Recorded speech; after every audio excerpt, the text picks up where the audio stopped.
Welcome to Perspective with Bank. Yeah. What's up with it, King? I'm gonna keep it real with you, Slime. Coming out of jail, I'm like, man, what the fuck is this nigga doing, bro?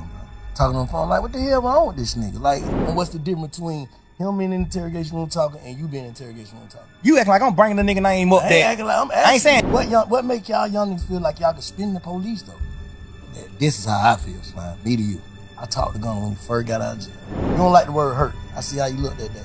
What the can he say? Why you did that? What can you say? As a man, you think Key to respect you for what you did, bro? You to my R.I.P. Key, bro. You know Key ain't gonna respect you for what you did to me, bro. You know that. Oh, you know it's Key ain't gonna respect time. that. You know ain't no real man gonna respect that. You did that, bro. You see that? It's just the worst day of my life.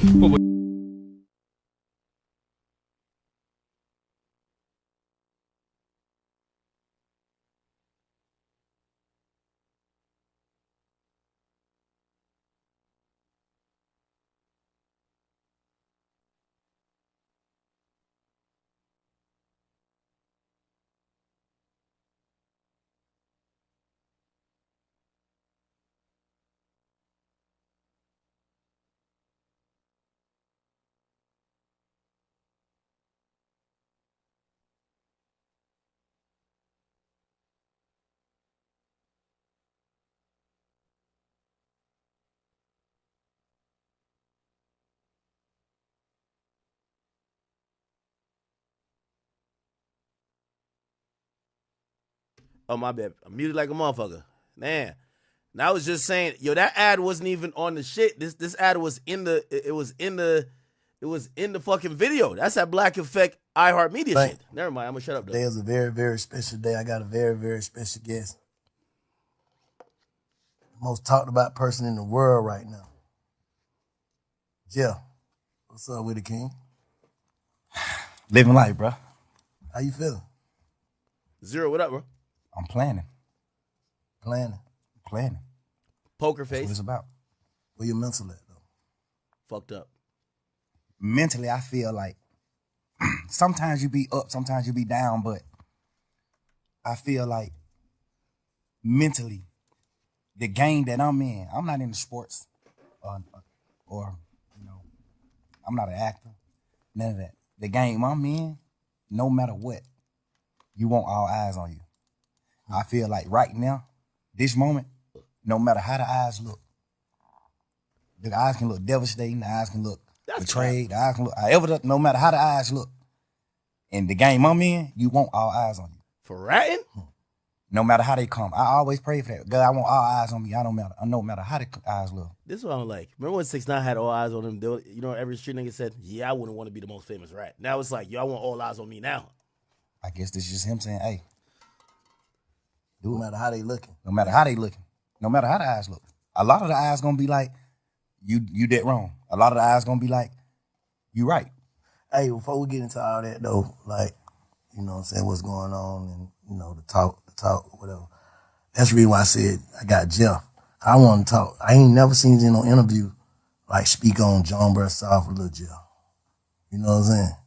Why not? I feel like just not even on no super manly shit or nothing like that. I feel like personally, I wasn't raised by like victims or men with like really, really touching feelings or like, you know what I'm saying? I wasn't raised by those type of men. I wasn't raised by the Wellers. I was raised by men that always said, keep going, no matter what, go forward. Cause you gotta understand, my mom got 11 kids. My daddy, he couldn't sit and be in his feelings about certain things because he still got 11 people to feed. Plus my mom, plus him, plus his other kids. My daddy got 15 people he got to worry about every day. So he ain't have a chance to sit back and just focus on his feelings and feel certain things. I wasn't raised like that. I was raised by a man who just was like, go forward, because that's what matters. What matters is not sitting and just being stuck in the moment and dwelling on certain things. Like that ain't what life is about. When you living as a king, it's about going forward. I think I did that so much to the point where I forget to speak about certain things. I be forgetting to speak about Lil Jeff. What's your earliest memory? That's great. I ain't never had nobody that question. What's your earliest memory? Like, if you could think of your earliest memory, like, it's the first thing I remember as far as back I can remember. You know what I'm saying? My earliest memory was Jonesboro South, my hood, the hood I'm from, the projects I'm from, Jonesboro South. My brother, free Umfung, my brother, he burned the house down playing with matches. Cause you know when you're in the projects, you got that big ass long metal heater connected to the wall that come in, the little snake looking heater.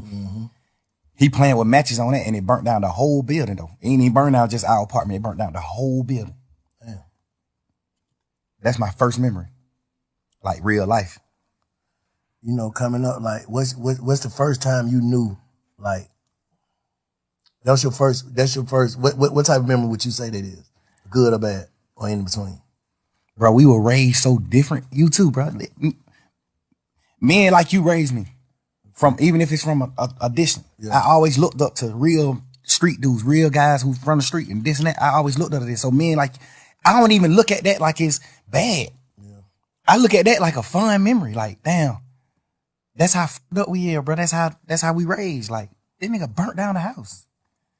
I don't even look at it like it's bad. Damn. I looked up to him for that. Like, damn, but this nigga know how to set a fire. But this nigga know how to set a fire. At 5 years old, he know how to set a fire. I'm asking him, how the hell you set? How you do it? Like, that's just, I'm telling you, that's just how we were raised, bro. That's just how we was raised for real. So I know you got some crazy memories. I was just saying, when I asked you the question, I was just trying to think of mine. My first one, but I can't. But I often say, what's your first happy moment? In life? Yeah. My first happy moment was when my mama moved out the projects to a house. When my mama moved into her first house instead of apartments, I was like, damn, bro, we got a house. The house was smaller than the apartment. My mama had got a 4-bedroom house. The apartment was 5-bedroom. Just saying, not feeling so confined no more, like around a bunch of people. Now we got rid of some grass. Like, I got grass, I got a yard, I got neighbors, like houses. Like, I'm waking up, get on the school bus in front of my house instead of the project. It was right across the street from the project though. But so it's just like, you know, but that was like one of my first happy moments and that I remember like as a kid. What's your first saddest moment? I used to go with this girl named Santana in Pool Creek. That's when we moved out of Jonesboro South. I moved out of Jonesboro South when I was like 3-4 years old. We moved to Pool Creek, which is right around the corner from Jonesboro South. And I started going with this girl that stayed like 2 apartments down from me. Her name is Santana. I was going with her like, we probably like 5-6 years old, like kids. I was going with her and we were sitting on a bench. And I think I was talking to another girl and she got in and she hit me with a stick, with a sword, with a real log. Scarred me right here and right here. Hit me with a log. Made you sad? Yeah, because it was like, dang, she broke up with me. I'm like, dang, I lost my girlfriend. Oh, yeah. What's the first time you feel like you felt betrayed? Like as a kid coming up or whatever. My first betrayal was like, cause I'm a kid, so I wasn't introduced to the world or like niggas or friends. You know, you confined to just your household and the apartments you live in. Mm-hmm. So my first betrayal was probably like my other family members, like me hearing my auntie say, you know, she don't want my mom kids at her house cause we just too deep. Like we got roaches in our house. Our clothes got roaches. So we might come to her house and some roaches might come out of ours. Now she got roaches in our house. And I understand it. You know, no harsh feelings, but you know, that type of shit, the nigga that I am, that's the type I was dealing with in life as a kid. I was dealing with that. Like my mom got so many children to the point where her sisters and brothers like, man, hell no. We don't even want to deal with y'all. No, sir. There's too many of y'all there. They weren't even on no bullshit. Just like, she like, man, I got a 3-bedroom apartment. I'm goddamn raising my kids a certain way. Y'all over here, y'all grown as hell. Y'all doing what y'all want to do. And like, hell nah, we don't want that shit over here. I want my kids to grow up, you know, a different way. So I get it. You know what I'm saying? But that's the type of shit I was dealing with. Like, that was my first, like, betrayal. Just like hearing my auntie say she didn't want us at our house. We carried roaches. Damn. Hey, shit, we had roaches like. Of course. But hey, my auntie them did too, but they was so small, so she was able to exterminate them. She was able to get rid of the certain. She just got a little bit. Yeah, she had roaches just because she lived in the project. She was clean as a motherfucker. She ain't had them with 3 kids. All them were respectful, cool people, cool kids, all that. So she can contain like what's going on in her house. We just so deep. It's just like, y'all finna come over here. We broke ahead. We got this smaller amount of food stamps than your mama. My mama got a lot of food stamps because she got a lot of kids. Her mama like, man, we got $300 a month worth of food stamps. Y'all come over here, y'all eat all the goddamn food because y'all just deep. Y'all ain't even trying to do no shit. Y'all eat all the food. Now my family don't, you know, just like that type. You know, until recently, like, and a lot of people who watching, they probably been watching me, they see like, I ain't different. I feel like I'm different. I know I'm different now. Like, at first I was trying to trick myself into being different and it ended up working. You get what I'm saying? So, and I started realizing certain, like, damn, man, this how you felt about this, or this what shaped you, or this what made you start to think like this, and this what made you, you know what I'm saying? Like, so how do you think Lil Jeff impacted Young Thug? A few things. It was a few reasons. A few things like from me being Lil Jeff impacted Young Thug. Like some of the shit that I just spoke on. Like that made me like love people more because I seen like some parts of my family like not having the gratitude and like love that I wanted as a kid. Like I actually love my auntie. I actually love my cousins from my auntie kids. I actually love them. Mm-hmm. And my mama, we were so deep. My mama always taught us like love, bro. Y'all supposed to be with each other. We'll never go against these folks. Love, you know. So those type of situations impact the impact Lil Jeff to Young Thug. Just like I'm telling you, you got to think my mama got a 5-bedroom apartment. We 11 deep. All 11 of us live with her in 5 bedrooms. So I'm sleeping in the same bed with 4 other people. The 4 youngest kids my mama got sleeping in 1 bed. Then the middle 3 sleeping in 2 beds in their room. They got 2 different beds in their room, in 1 room. Then the other, it's like that. So I grew up off of like, you gotta love one another. We ain't had nothing. We was literally damn near junkies. Like, we ain't had nothing in the world. We did. Junkies. I'm telling you, when I mean, bomb, not junkies. Like, not but junkies, but like Yeah. bombs. Yeah. You know what I'm saying? Yeah, Like pride. junkies. Yeah. Like, Fucked we don't up. got nothing. Like, I wear my sister clothes to school. Yeah. My sister then I got to drop out of school just so I can wear her clothes. And people don't know that I'm wearing her clothes. That's what I'm saying. How them circumstances, like, in what way did that, like, what did it make you feel like? It made me feel like it made me feel like my aunties and uncles and stuff treating my mama family a certain way. It made me like want love so bad. That's when I started meeting friends. That's when I started wanting love from like other people besides my sisters and brothers. Mm-hmm. I started trying to get love from my friends. I started getting, you know what I'm saying? Like, it just made me just seek love. I started seeking love because I wasn't getting love from like certain parts of my family. Yeah. It shaped me in that way. And then a few more ways, like, I watched my brother die in front of me. You know what I'm saying? Like, I watched my brother die in front of me, bro. 8, 9 years old, little boy. Kid. What happened? He got killed. My brother got killed on Deal Avenue. My brother ended up doing some gambling. He stopped Uncle from gambling. And then he kind of slapped Uncle around like, yeah, Uncle was like 11, 12 years old. Look, he was a kid. He gambling with some grown ass men though. So he go up there to stop my brother from gambling. And he started gambling. He ended up winning all the money. So when he leave, one of his friends goddamn call him and tell him like, bro, don't come back up here. These niggas they gonna take the money back for you if you come back. Cause my brother was like, shit, I'm finna go home right here. I'll be right back. Y'all niggas don't stop gambling. I'll be right back. So he walked down the street to the house and his friend called him like, man, don't come back up here. These niggas goddamn whoa. Which some people will look at like, nah, that ain't no, that's real niggas. But he knew my brother. He was my brother best friend. He knew my brother. Gangster, he standing on that off top. You tell my brother some niggas finna do something to him, don't come back. He going right back. Cause the thing about it, he wasn't even coming back. He had won all the money. He won like 9,000. This was little kid shit. He won like 9,000. His friend knew he wasn't coming back. Like, he like made him come back by telling him a nigga finna, like he gonna rob him. So he go right back up there and shoot a nigga. He go right back up there. Hey, Ty. Who you just called me and said a nigga said they gonna rob me. Who you said gonna rob me? The nigga Ty, what the heck? Man, nigga, who you said gonna rob me? You just called me and said one of these niggas might rob me. That's how the situation started. He shot a nigga, your brother did? Yeah. He shot 2 niggas. He shot 3 niggas. He shot his friend, and then he shot the 2 niggas that killed him. Cause his friend was acting like a hoe, like not want to tell him who said we're gonna rob him. Yeah. His friend like, man, bro, you tripping. Boom, shoot him. Bitch ass nigga. Boom. Then when he shoot him, he started saying like, man, didn't nigga say him, bro? These 2 niggas. So he started shooting at these niggas. Then he take off running. He had a police siren. He take off running. Them niggas got them started back shooting back. Shot him in the back while he was running.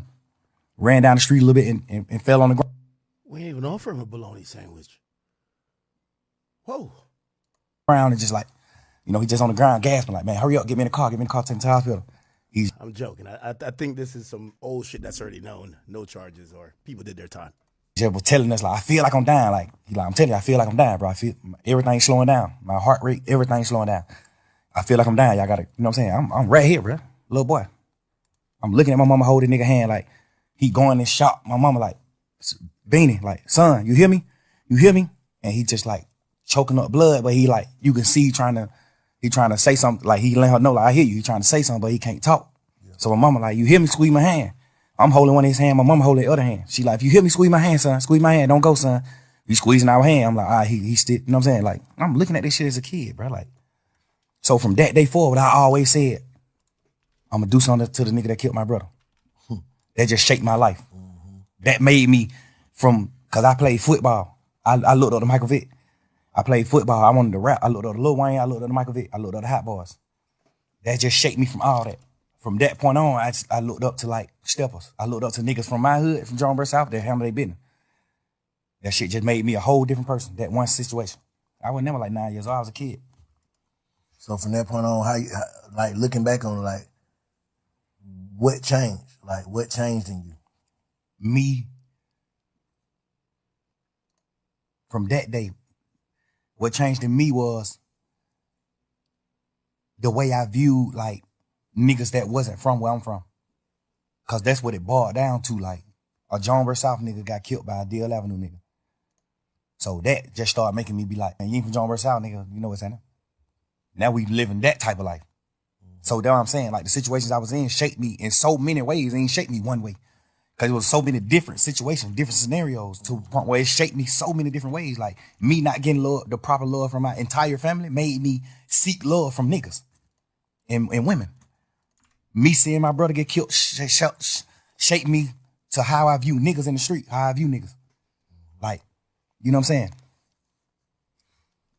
It's me playing foot, my dad and like moving me away. Like, I ain't never rode the school bus, but my dad took me to school every day. I had a real father. I never rode the school bus. That shaped me to being a man. Like, I'm gonna be a man. My dad is there. This nigga doing what he doing. He used to do what he do back in the day to hustle to get his money, whatever. Like, I looked at all that type of shit like, damn, he a real man because he's still trying to do whatever he can do to feed all these kids. And he's still taking time out to like take me to school every day and come get me from school every day because he just wanted me to be that far away from the streets. You know what I'm saying? Like, that shaped me in a different way to being the dad that I am to my kids. That shaped me in a different way. You know, just so many different scenarios just shaped me. Like, man, they giving this nigga therapy for all the interrogation he did, bro. Nigga, I remember my 10th birthday, a funeral. I'm going to a funeral on my 10th birthday, bro. My brother, who just told me before he left out the house and died, I'm going to give you $100 for your birthday. I'm looking at that. Like, nigga, I still wake up right now today. I still want my $100 for my brother. Can't get it. It just certain shit just shake me certain way, bro. Just, you know what I'm saying? So when you look at yourself, like when you reflect and just look at yourself, how you see yourself right now as a person? Like, if you had to judge you, how you see yourself? The crazy part is, bro, I thought I was whole I thought I was wholesome. I thought I was like the perfect man until this situation. This situation at hand right now made me realize like, damn, bro, I'm actually fucked up. Like, I was just so, God just created me to be so happy to the point where I know how to like get beyond problems. I just always was happy. My whole trial, I just was happy as hell because it's just like, I ain't got no reason to be happy. But it's just like, I'm just a happy person. I'm just a natural happy person. I could have got a life sentence and went to prison for the rest of my life. And y'all would have been seeing me in prison on photos just happy. Because I think God just created me like that. I be mad at God sometimes for that. Like, dang, bro, why you created me just like so happy to the point where I can't be in touch with my real feelings. But do you think that type shit goddamn make it to where a nigga, cause I'm gonna keep it real with you, Slime. Like coming out of jail, and we're like, man, what the fuck is this nigga doing, bro? Like it's like you ain't learn your lesson. And all this shit going on, hearing these calls, talking on the phone, like, what the hell wrong with this nigga? Like, you know, I know you was in there praying, right? Absolutely. Like, it's like, do you not understand your prayers got answered? Yeah, you understand that, but you also listening to people tell you like, well, you the wizard. You ain't going to prison. And then you gotta understand, man, I was in jail 3 years, bro. Like I was praying 3 whole years. At some point, I started thinking like the prayers ain't working. You gotta understand that too. Like I'm going through shit every day. I'm looking at my best friend, them do what they do. I'm looking at this. I'm looking at certain shit. And it's making me feel how I'm feeling. Like, I ain't never been a nigga to pillow talk. I ain't never been a nigga to talk about nobody else in my life on the phone with nobody else. I've never been that type of nigga. These last few days, I've been sitting around like, what the fuck was I thinking? Like, what I was doing? I appreciate you for saying that. I think I was just so fucked up and I just felt like it was just over. Like, I'm just sitting in jail 24 hours on 23-1. I'm in a cell 23 hours. Like, at this point, I'm just like, man, I don't give a fuck. Life, it ain't what I'm thinking it is. Like, I'm just talking. At this point, I'm just talking. At this point, I'm just holding conversations with my girl. But the crazy part is, all these conversations that I had on the phone, I also had with the same niggas who I was talking about on the phones. So that's why it don't seem weird between me and them. Cause I done held these same conversations with Wham. I done held these same conversations with Savage. How I feel about him, how I feel about Wham, how I feel about this, how I feel about every situation. We talk like men, we brothers, we talk. They tell me how they feel about certain things. So we all align. We won, we what we is. But you gotta understand like my standpoint. I'm locked up. Nigga, I'm on the phone talking to my girl every day. This is the only person I'm talking to on the phone. This is the only person that I can talk to. Like I can't even talk to my family cause they just like how they is, it ain't good for my case. They can be on the phone, they don't understand certain things. So if I be on the phone with them, they might say the wrong thing on the phone. So now I can't talk to them. Now I can't talk to Bank. I don't want the police to get on Bank. Now I can't talk to Wham. I don't want the police to get on him. I don't want the police to get on Savage. I don't want the police to get on Pluto. It's just so much shit in my mind to the point where I'm just like, I'm confining myself.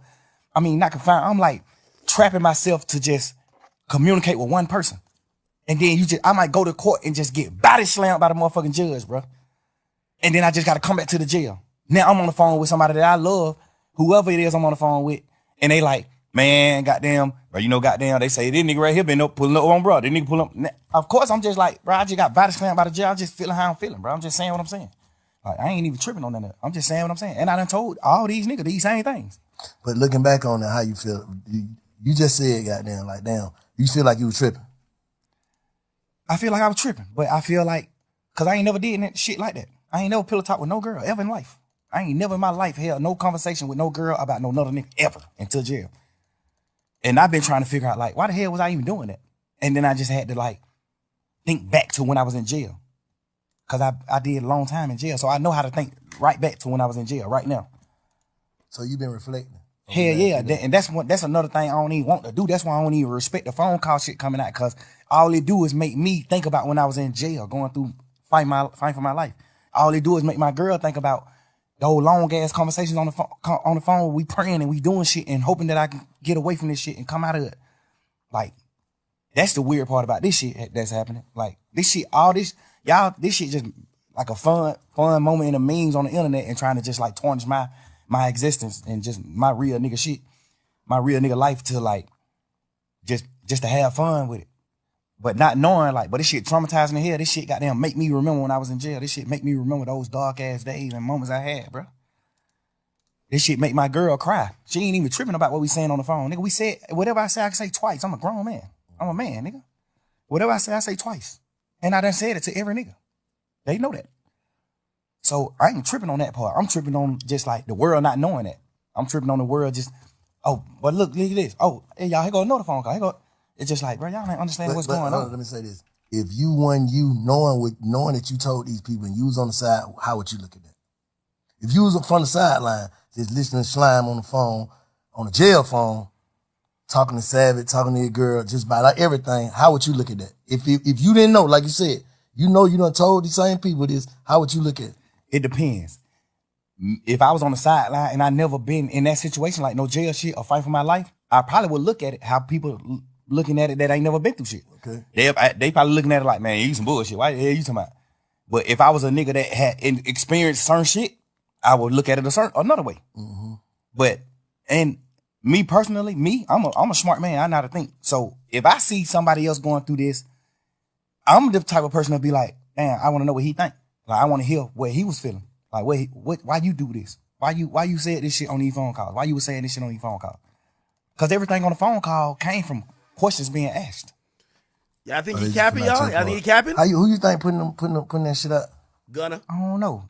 I be looking at it like some of the niggas that's like mad that I'm pushing grown man business. I'm pushing. We ain't telling on nobody. We ain't no rats. We ain't doing it. It might be people that's like, it might be stemming from that. Cause do you think you inviting that energy though? Yeah, 100%. Overly. Yeah. Overly. But me just knowing how this world is, even if I wasn't inviting the energy, it still happened. It still would happen. You can't just say that. I know it. You can't just Cause you gotta think, before the I see you, my world boy. even seen an interrogation video of me or anything, jail calls I had already got leaked. By the way, King Academics, the donations y'all sent are on the screen now too. Interrogation shit was already out too though, huh? Right. I'm just saying, all this shit was happening while I was in jail. But I'm saying, So I I don't can't- think it would be, me personally, bro, Robotherapy. this shit for me, I don't think it would be, it's like right now, yeah, interrogation shit came out too, and there was some shit in there, we're gonna talk about that, there was some shit in there like, damn, Slime, why you say that? Like, what the hell wrong with you? But at the end of the day, I'm saying niggas wouldn't wanna be like, yeah, man, fuck that nigga. If it didn't come with, you gotta think, bro, if people's out here in them motherfucker like free Slime to the death, like, can't wait till you get out, but then when you got out, it was like, he ain't learned. He's still the same, he wanna go back. Just off of tweets and dissing and, you know what I'm saying? That just like, damn, bro, like, you just did some shit niggas don't do. You just goddamn came home on some shit with goddamn damn near everybody telling. Nigga ain't supposed to make it back. And you back, that's God. So it's like, damn, it's like the universe too was making it like, yeah, spank him. I think, personally, no matter what I came out of jail and did, it still would have came out one day. Me personally. I understand what you're saying. Because it still came out when the whole world looked at me as a real nigga. My jail phone call got leaked. They weren't pushing no narrative then though. It don't fuck the narrative. I'm just saying coming out, no matter what. I feel like no matter what, it still would have came out. Yeah. I know it would have. You know what I'm saying? I feel like it still would have, no matter what, bro. No matter what I would have got out of jail and did, it still would have came out.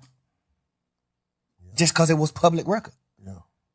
Because at the end of the day, when the first shit came out, when the first few jail calls came out, or me and my girl just talking this shit, when those first few jail call came out, nigga, my team got in touch with the Cobb County people and stopped all of it.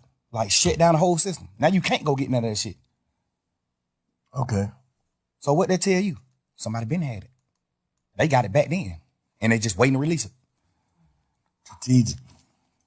No matter what I would have came out doing, it still would have got released. What about like, because you can't go on the internet and get it right now. You can't go on Cobb County website and get it. It's been shut down for a year and a half. What about like contradicting shit? Like they say, this shit is wild, for real. You tweeted that you told Shaw to take the take the plea. Yeah. But on the call, you told Savage. I ain't told that nigga that. Like, so that's like they are not credibility. Like, damn, Slime, you said this, but this, you tweeted this, and well, goddamn, what one is it? Yeah, I understand that. And the thing is, when just say I'm in jail fighting for my life, this just for people that don't know the law. Okay. I got co-defendants. I got 28 co-defendants. I got 28 niggas on the case with me. We can't have contact. We can't talk to each other. We can't be around each other. When I go to court, they got me on a whole nother motherfucking place side of the courthouse. They got these niggas on different sides of the courthouse. Nobody is around each other because we co-defendants. We get another charge if we talk to each other. We can't talk to each other. So when I'm on the phone, a nigga like Savage, he know what he know about the law, but it's some things that he don't know about the law. So that's what slowed me down from calling niggas from jail, because he on the phone just having a normal conversation with his brother, and he just want to know what's going on. Like, shit, I just want to know what's going on, bro. Like, you seen your brother plea? You seen this? You know, he don't know the law. He don't know the side of the law where I got a co-defendant and I can't talk to him.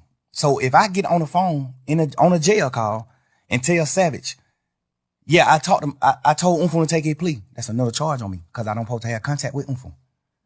So when I'm on a jail call talking to Savage, I got to say no. Hell no, I ain't told that nigga do that. Hell no. Because all they gonna do is take that jail call and play it in court. Now I got to attempt the court charge. Yeah. So when I'm in the jail, I can't say it. And when I'm in the jail, I'm like, hell no, I ain't told no nigga take no plea. No, I ain't did that.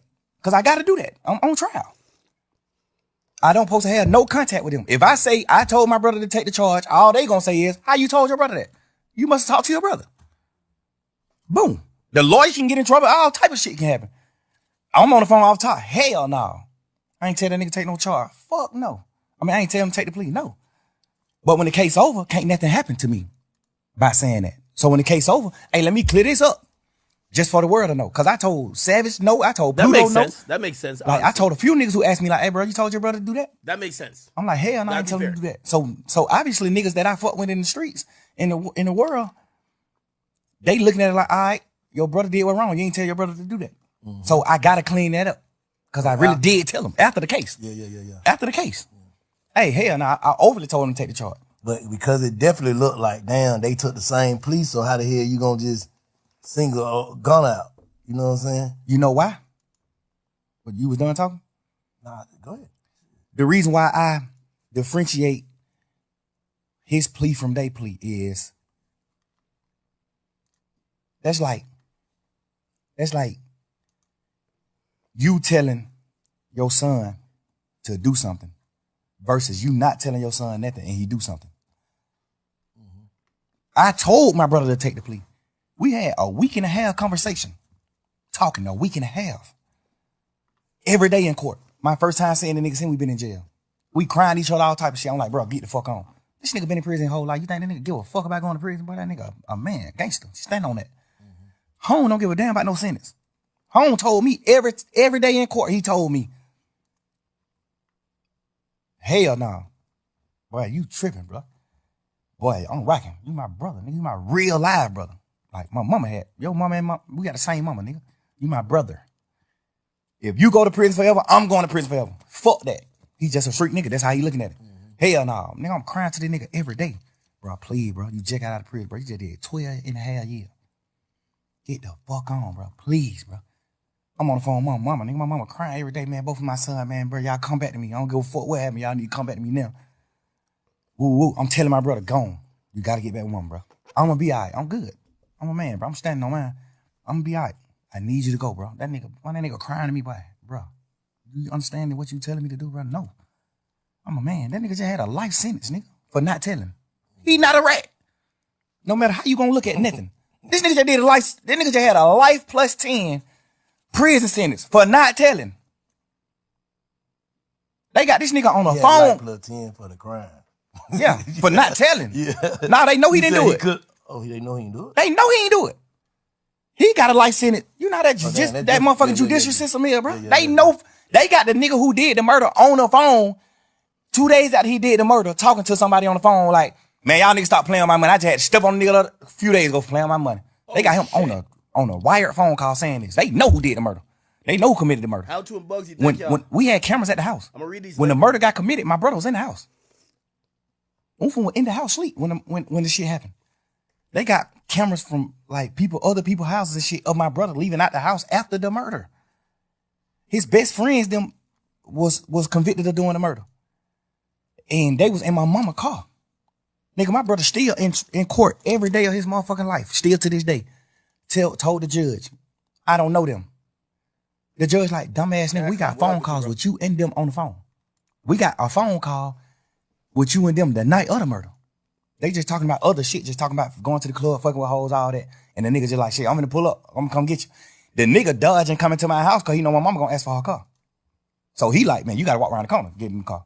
Like they on real phone calls on each other. My brother still in this motherfucker fighting every day, saying, I don't know them. They lying on me. The judge just sought it to him just because of that. Like, oh, you playing game. They offer that nigga immunity. They know he ain't do it. They offer him immunity. Hey, man, you tell exactly what happened, because they saying, one of the niggas saying, you brought the gun to them. One of the niggas saying, it's three of them. One of the niggas saying, Umfun did the shooting. One of the niggas saying, Umfun didn't do the shooting. He just brought us the gun. Mm-hmm.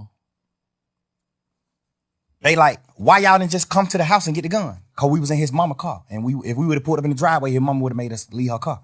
So we called Umfun and told him, hey, come around the corner and meet us and bring us the gun. We finna go to the club. They just like, hey, bring my file. We finna go to the club. Bro, goddamn, suppose, I don't know if he did it or not, because he still ain't told me to this day. I don't know if he did or not, take them the gun. But when he take them the gun, they ride off and go, and, like they finna go to the club and do what they doing, but they end up, well, that's what the court say. I don't know the case. The court said that they robbed some Mexicans, and one of the Mexican bucked, and they shot him, and the Mexican died. I don't know if that's true or not. I'm not saying it's true, but this is what the case was. They saying my brother took the gun to them, and then one of them killed the Mexican, which we don't know if that's true or not. Mm-hmm. Cool.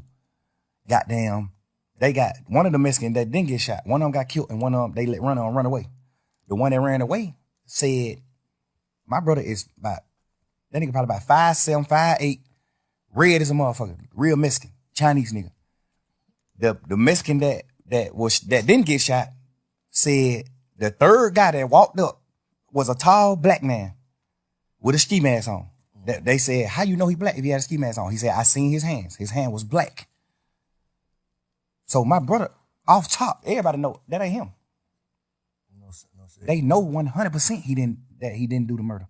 He just got a life sentence because he wouldn't tell. They granted him immunity. Then take it, man. Fuck y'all. Grant to what? I don't know what happened. I don't know nothing about that. I'm telling you, bro, just man to man. I can't put no rat on him. I can't. Yeah, the alerts. I'm telling you, I seen Shawty stand up and Shawty was 17 years old. Shawty was a kid. Shawty stood up in the paint, bro. Shawty got a life sentence. So let me ask you something. Did his plea say the same shit Gunner plea said? Like, is it the same? Like, did he have to agree to the same shit? Guess what you wouldn't believe, man? I ain't never seen you plea. I ain't never seen bro plea. I swear to God. Just handle your business. Just go home. I told him, cause he had did 12 years on the murder. Yeah. And then his lawyer got him a new trial. Like, they fucked up in trial, the lawyer got him a new trial. So now he out of jail waiting to get tried for the murder again.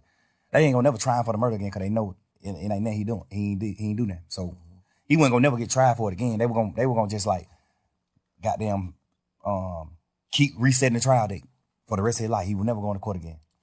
That's what the lawyers say. Like, they ain't finna do nothing with that case. They can't beat him. So I told him, well, if you do take the plea, make sure they add your murder case in the plea. Make sure they dismiss your murder case in the plea, because you still got to do a new trial. I'm saying they did that? I don't think they did it. I think when they went to them with the plea, I think they were like, the plea is out of the murder shit. We can't do nothing about the murder shit. If they could, they would have. But the state was like, we can't do nothing about the murder shit. Like, it's a new trial. Like, it ain't nothing, we can't get involved in that. That's up to the court. So I guess that's what they like. We can't add that shit in there. Mm-hmm. So that's when he like, shit, I'm definitely ain't doing the plea then. Now we having a week and a half conversation every day, bro, in court every day. I'm sitting in the cell crying like, bro, please, gotta go, bro. Mom, dude, these folk out of their mind. These folk can't function. Go on. One of us need to go. Right now, I don't need you right here with me. You just did 12 and a half. I don't need you right here with me, bro. This shit finna be 3-4 year process. I don't need you doing that, bro. So who did what's right on that case? Everybody who on the case did what's right, except the niggas who took the pleas in the beginning of the case. Your brother took the plea. Except them. The niggas who took the pleas in the case, that's who did what's wrong. They took the plea and agreed that why I said it was a gang. They saying that we got a RICO. And YSL is a criminal street gang. All of us on this trial, all 28 of us saying YSL is not a criminal street gang. Cause by the book of gangs, the law that solidify you as a gang, we don't come to terms with none of that. So it ain't a gang. In real life, it's really not a gang. When it comes to the gang book, done did some shit separate on their own. Yeah, it's just a lot of crimes that happen, and they just saying, "Oh, YSL a gang?" Off of all these crimes that happen, but the law that makes an organization a gang, the law that makes an organization a gang, we don't meet none of the criteria. Okay. So we not a gang. No matter how y'all try to twist it, we not a gang. You see what I'm saying? Yeah. We got every lawyer in this motherfucker saying we not a gang. So who you look at in that shit that took the plea that you be like, oh, I can see how he took the plea? Nobody. Dude. Okay. Nobody else. On phone. All right. Because, and I ain't like saying, oh, he didn't goddamn do us wrong or he didn't do this. One thing I know is he ain't taking the plea. If I don't make him take the plea, he ain't studying that plea. So why Duke ain't wrong? I just want to know. Like, why? Because Duke plea was from Duke. All Duke said in his plea, he didn't say YSL was a gang or none of that. All Duke plea did was said that Yak was right about telling on him, about what they talked about. Duke plea was just what Yak already had told the police about him. You see what I'm saying? Hold on. You said that's the sound of a nigga like, wait, hold on. This is some bullshit. Let's see if he calls it out. Duke just agreed to what Yak said. Yes. Duke. So Yak, you saying Yak threw Duke up on the bus and he just said the nigga telling the truth on me. Yeah, because if he say that he not, then Yak got to take the stand on him. Because Yak plea agreement said he got to take the stand if Duke go to trial. That was a part of his plea. What I'm saying? On that case. So Yak say ain't nobody, he was on Big Fat. He said nobody ain't go to jail for what? He said he just was in there running his mouth in the what's the name? Interrogation room. So how what you mean testify? What the hell you talking about? When him and Duke caught their case, Duke was going to trial. What kind of case it was? Goddamn, they got caught in a car. They ain't had no license and they had 2 guns on them. Okay. And they went on a high-speed chase. They took Georgia State Patrol on high-speed chase. So when they get locked up, this is what their charges is. Theft by receiving stolen property, which is the guns, and well, I think it was one of the guns. Oh, I don't know. I know they had theft by receiving and then no license because they were driving. They was in the car. They had a license. Stop playing. That's what. You told on a gun and some license. Stop playing. That was the original charge. Oh, what the other? When the police came, when the police came and talked to Yak, Yak told him what actually was happening. What was happening? Like, he told them Duke got jumped on at Magic City by some ops, by the opposite, and he came to Magic City to get Duke, and they were going to retaliate, go commit murder, go possibly commit murder. They were going to retaliate against the people that just jumped on Duke. That's what Yak told him. Hold up. So, let's slow down. They get locked. They on the way to the op hood. This what I don't know, cause I went there. This what the police is saying. They got caught with some guns and no license, and he turned that into what? He told them what really was happening. Cause the police just like, why? These 2, they ride past the state patrol. It's 2 young niggas with hoodies and ski masks and all that old shit ride past state patrol. State patrol get behind them. They go on a high-speed chase. They go on a high-speed chase. They wreck the car. They get out the car, run. Well, one of them get out the car and run. One of them stay in the car. Okay. That automatically make it fishy to me. Yak stayed. Who stayed in the car? Yak. I think Yak stayed in the car. Mm-hmm. So Duke ran. He but 2 people it's who ran. Duke and Yak. It's Duke and Yak. Yak stayed in the car. That's what I heard. Okay. Yak stayed in the car. Duke, when they crash, Duke get out and run. Okay. And toss one of the guns. Got away. Nah, he got caught. He ended up getting caught. Okay. Yak goddamn. Some people told me that Yak ran too. But some people told me that Yak didn't run. Yak stayed in the car. So if me and you go on a high-speed chase, right, and we both know what we doing, we know what we going to do. If the state is right, we know what we going to do. The police get behind us, we go on a high-speed chase, crash the car. We get out the car and we run it, man.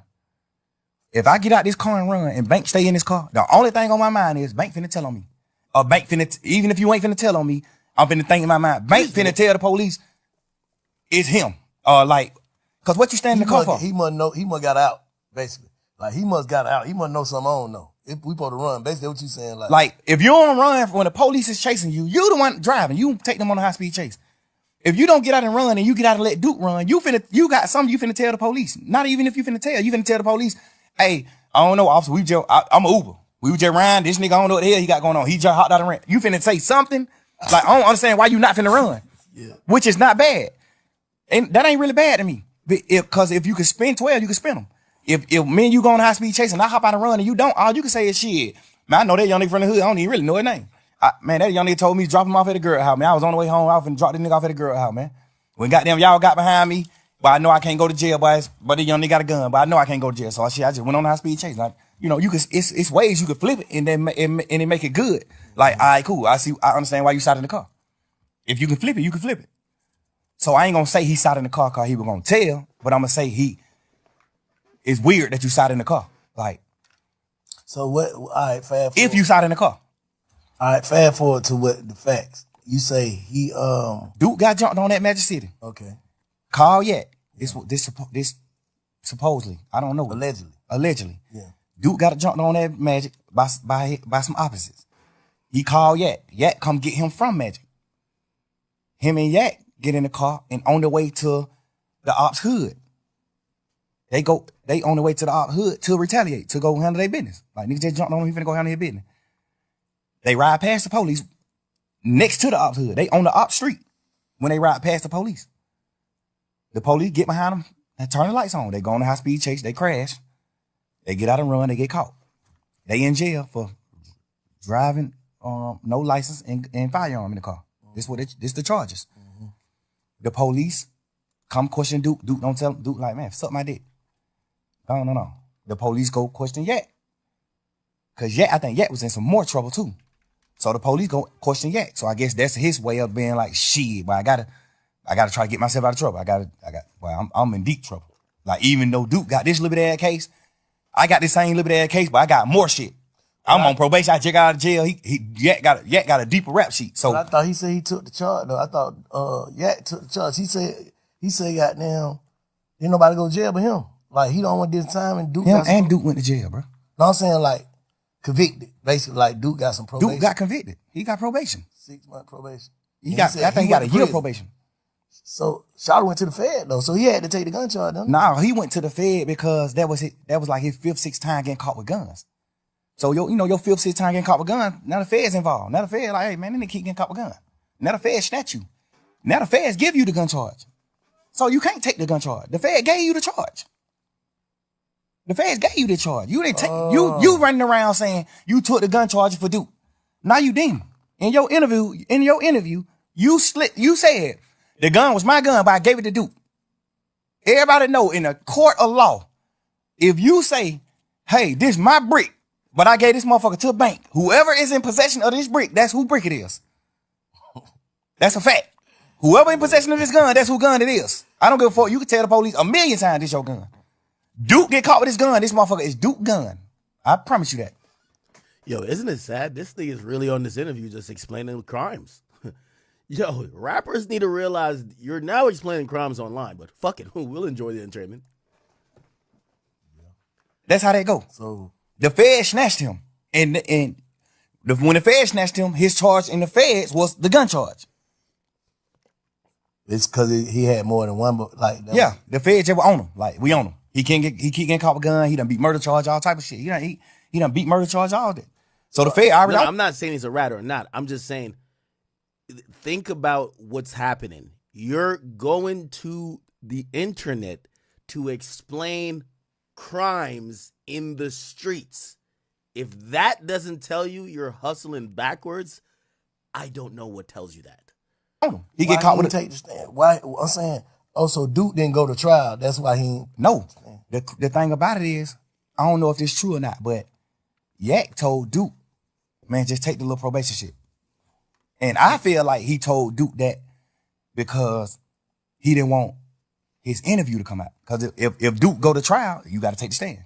It's a part of your plea. So you tell Duke, man, take the probation shit. Ain't nothing but a year probation. Take that shit, man. You tripping. Go on forward with your life, man. So Duke take the probation thinking like, Shit, my brother took the charge. I'm take the probation for even being around it. They just charging Duke with it. So they give Duke a year probation. Duke take the probation. Word in the street is Yak told Duke to take the probation. That the snitch. I don't know how true that is or not, but a lot of people that said Yak told Duke to take that probation. A lot of people. By the way, as I'm watching it here, I'm trying to give the lightest commentary ever. I think Thug is making so much sense. The only place I start losing him, because he's making sense. That whole Duke and Yak situation, I get it. Like, two people in the car, they're going to go kill some guys who beat him up at the club. Police pull them over. One runs, that's Duke. The other guy stays in the car because he's in a shit ton of other trouble. He basically gets down there, he folds. No one would know he folds. Remember, Yak is in there eating chicken wings. No one would know he folds because instead of going to trial, the guy who ran Duke, he takes a plea. So they both basically close the case so nobody knows that he was snitching. So that made complete sense. Here's my thing with Thug, though. He's not. It's everything is logical until it gets to him and who he loves. When it comes to his brother, it's like, well, my mom was crying. When it comes to him, well, I was trying to bag the off. Like it's a lot of like he doesn't think about their feelings. He's logical when it comes to everybody else but himself and his brother. Reliable sources said that Yak told Duke to take the probation. I feel like he told Duke to take the probation because if he didn't, he was gonna have to take the stand on him. And he didn't want to take the stand because he already got to go to jail. So you saying he would have took the stand if the Fed wouldn't have picked it up, basically? Yes. If Duke, no, it don't matter if the Fed pick it up or not. If Duke if Duke don't take the plea, Yak got to get on the stand and Duke trial. That's his plea. His plea was this and this. You get out of jail. You do this. But if Duke go to trial, when Martinez want to go to trial, you must take the stand and speak truthfully about what you told us in this interview. That's his plea. If Duke go to trial, he got to get on the stand. That's Yak plea. And if he'd have took it and she got on trial, what they would have did, that would have fucked the case up or something? Who? That would hurt the case? Like if Duke would have went to trial, Yak would have had to take the stand. Duke would have got fried. What the hell you mean? In the goddamn interrogation, Yak told exactly what happened. Oh. Yak told. Hey, man, I ain't even finna play with y'all in here, man. I'm gonna just tell y'all the truth. That's what happened. That's what he say in the interview. In the interrogation. Man, I ain't even come to play with y'all for. I don't even, man. Whatever I can do to goddamn try to make this shit light on me, bro. Like, they like, man, what's going on? Goddamn, woo. Obviously, the DA's already wondering, like, why the hell y'all nigga on the ISP chase right here next to the ops hood? They don't know that Duke got jumped on at the club, though. This under wraps. This low. We keeping it low. Just street shit, keep that low, going on. Goddamn. So, when Yak tell them, Duke got jumped on that magic. We was on the way to goddamn go straight up hood. That's why in the interrogation room, he was saying shit like, they were like, oh, so you and Duke finna go kill? He like, I ain't gonna shoot. I was driving. How I'm gonna drive and shoot? Duke gonna shoot. He say all this shit in the interrogation. You know what I'm saying? Like, this the interrogation room. He's saying this shit. And he took a plea. And his plea was, when Duke go to trial, you gotta take the stand. So what's the difference between Duke in the interrogation room and that interrogation room, you in the interrogation room? What's the difference? Duke never was in the interrogation room. I mean, not Duke. Yak. The difference with me and Yak's situation is Yak in the interrogation room telling that Duke did the crime. Yeah. Not no bullshit, no funny shit in that. Go ahead. Yeah. Ain't even no harsh feeling. I ain't mad at nobody, none of that. Like, I live and learn. I want to know what the difference is. I want to know your perspective on what's the difference between him being in the interrogation room talking and you being in the interrogation room talking. The difference is he told that the truth. Duke was locked up for these crimes. He told the police what Duke did. Mm-hmm. Like you told on Duke. That's the difference between his and mine. I didn't tell on Roscoe. I try to free Roscoe. But I'm saying Roscoe didn't shoot at the bus. Yeah. We be serving these niggas when they come to Atlanta. He ain't shoot at this bus. They ain't beefing. Yeah. That's what I'm telling the police. Yeah. This is why the streets is so convoluted. So they're both talking. So they both did the same thing. They're both in the interrogation room talking. But Young Thug is saying, because I didn't tell the truth or didn't implicate him to the crime that they wanted me to, I didn't tell. Now, did Young Thug, he kind of said, yeah, we sell drugs to the guy. I mean, that's a crime. I don't know. this is one of those things. It depends on where you think about the streets. Because if you think saying anything at all is snitching, he snitched. If you think telling the God honest truth or whatever the police want you to say is snitching, I guess maybe he didn't. He was spinning. Whatever you want to think. Any street nigga in the world gonna understand that. Any street nigga in the world not finna say, oh, I read it, or I did what wrong. No nigga. But what about the niggas who feel like you don't supposed to mention other niggas' name in front of the police though? The police mentioned the name. They did. They got at 6ix9ine for mentioning Cardi B. And by the way, he was asked about Cardi B on the stand. 6ix9ine said, I know Cardi B. She's supposedly a blood. People said that was snitching. So mentioning other people's names, I've heard, is telling. I just gave them my stories. Okay. The police mentioned their name. I ain't bring no nigga name up in the interrogation. The police mentioned these nigga names. I brought Guap name up, but I brought Guap name up to talk about my dealings with Guap. Like, I'm signed to Gucci. I'm not signed to Bird. Yeah. That's why Guap name came up. You know what I'm saying? I ain't bringing no nigga name up. You acting like I'm in this motherfucker saying, oh, Big Bank Black, a nigga who the police don't know. I'm naming Superstar. The police know every one of these niggas. You acting like I'm bringing the nigga name up there. I ain't saying you. I'm just saying, I ain't saying you. I'm saying like the world. Y'all acting like I'm goddamn bringing up a nigga name, putting a nigga on the police radar. Man, I'm talking about full-blown superstars. I'm talking about signing. I'm signing to Guap. What the fuck could I do to get Guap in trouble? Now, this is where, again, there's a lot of gray area with this thing, right? He says, let me play what he just said again. I'm sorry I'm going to stop talking because I know you guys just want to watch this whole thing. Talking about signing. I'm signing to Guap. What the fuck could I do to get Guap in trouble? By saying I was signed to him. Like, what the fuck can I say about to get Birdman in trouble? Saying, well, I disagree with the Birdman thing. I understand that he was throwing the cops off the trail of Roscoe by saying Roscoe sell drugs to him. No, Roscoe was actually really cool with him. Okay, let's say some people would call that lie snitching, but whatever, cool. Let's say that's not telling. When you bring up or even mention Birdman and you say Birdman and Wayne got a beef, that's kind of giving the motive to say, stop looking at Roscoe, go look at Birdman. Now, granted, I think his excuse, and you're going to hear him say it was a publicly known thing that Wayne and Birdman weren't seen eye to eye, so him saying it isn't snitching. Well, I don't know. I mean, if it's publicly known, saying it maybe on Twitter versus saying it to a police officer, is one snitching or not? I don't know. This is the streets, right? You make up rules as you go along. And that Birdman and Wayne got a problem, not Roscoe and Wayne. Yeah, but you're giving them a motive. That's my only thing about this. You threw a name in there. Well, the cops are trying to solve an investigation, a shooting. The key parts of solving a shooting is who did it, why did they do it? Even if you don't tell them who did it, if you're saying, well, I know Wayne was beefing with Birdman, you're kind of saying maybe you should leave Roscoe alone to go check out Birdman. Again, I think in the streets that's not telling, but I don't know. You know what I mean? It's Thug. You just need to drop another song. Anyway. In trouble. By saying I was signed to him. Like, what the fuck can I say about to get Birdman in trouble? Saying that Birdman and Wayne got a problem, not Roscoe and Wayne. But can a nigga take that as you giving them you pushing it off on Bird? Like that's a motive? All right, check that motive. No, because at that point it was already on fire. You gotta understand, Wayne had already said they fuck nigga over my money. This shit was on the internet. He already said fuck a nigga wear a dress. Yeah, but if it's on the internet, it's not in the police interrogation room. That's like saying, okay, if it's online, you could just say it to a cop. Man, you don't listen to nigga music.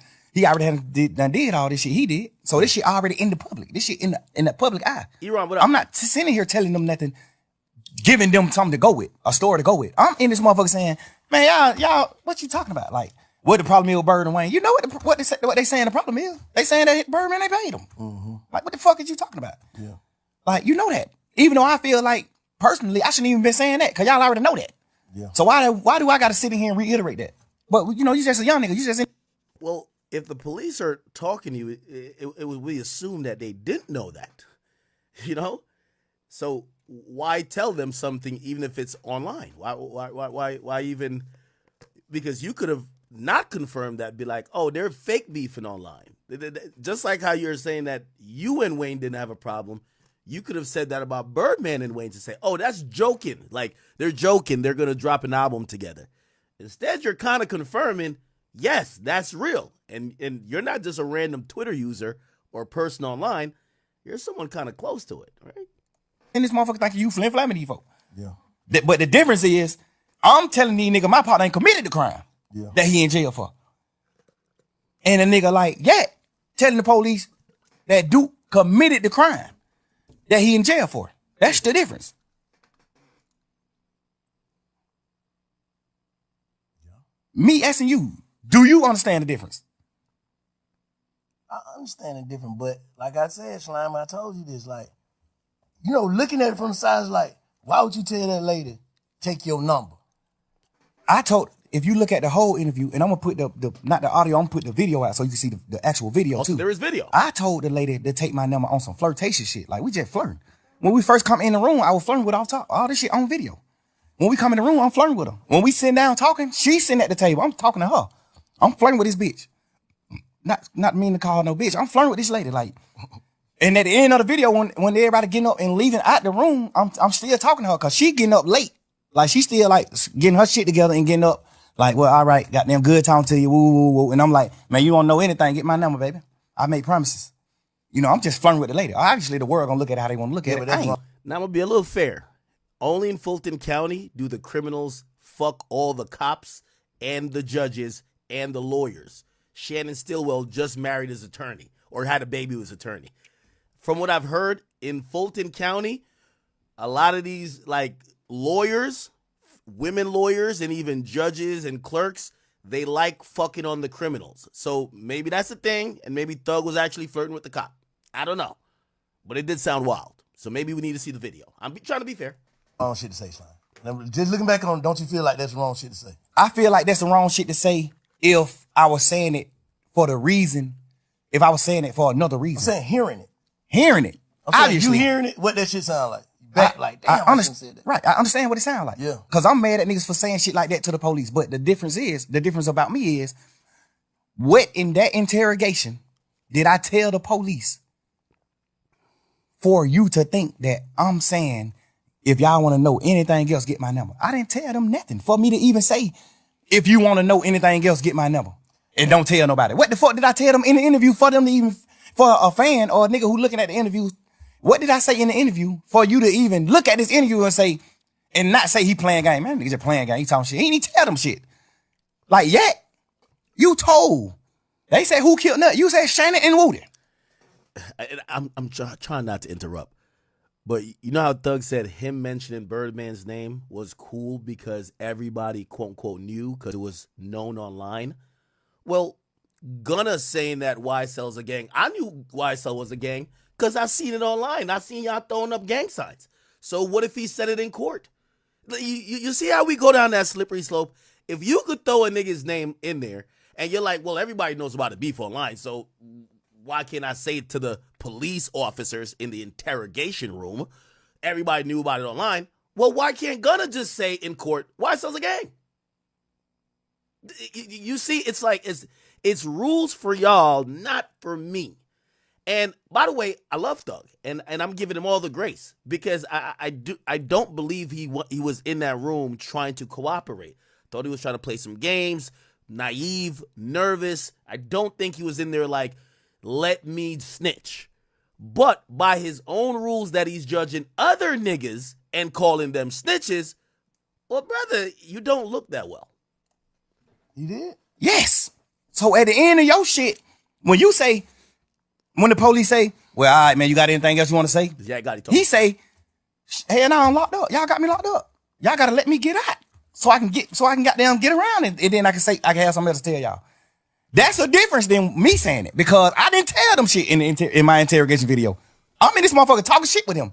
Y'all blood? Hell nah, man, we fake bloods. We just say that shit in music, crazy. Nobody ain't no real blood. Wayne and us ain't real bloods. We just talking shit in music. I didn't tell them nothing to get nobody in trouble. So why would you look at the end of that interview when They definitely investigating Birdman because of what you said, brother. 100%. I said, take my number. I make promises, baby. Don't tell nobody. Why would you look at that part of the interview and say, Damn, boy, he was finna get him his number so he can get him information. What information did I get him anyway? The first, you get what I'm saying? I get exactly what you're saying. If I'm spinning the police, and at the end of my conversation, I say, get my number if y'all want to know something. What make young the smartest nigga gonna be like, bitch ass nigga, you ain't telling telling them then. What make y'all young niggas feel like y'all can spin the police though? I don't understand that though. I don't understand that. Man. But them bitches is smart, bro. Bro, it's just like movies just coming up in the game.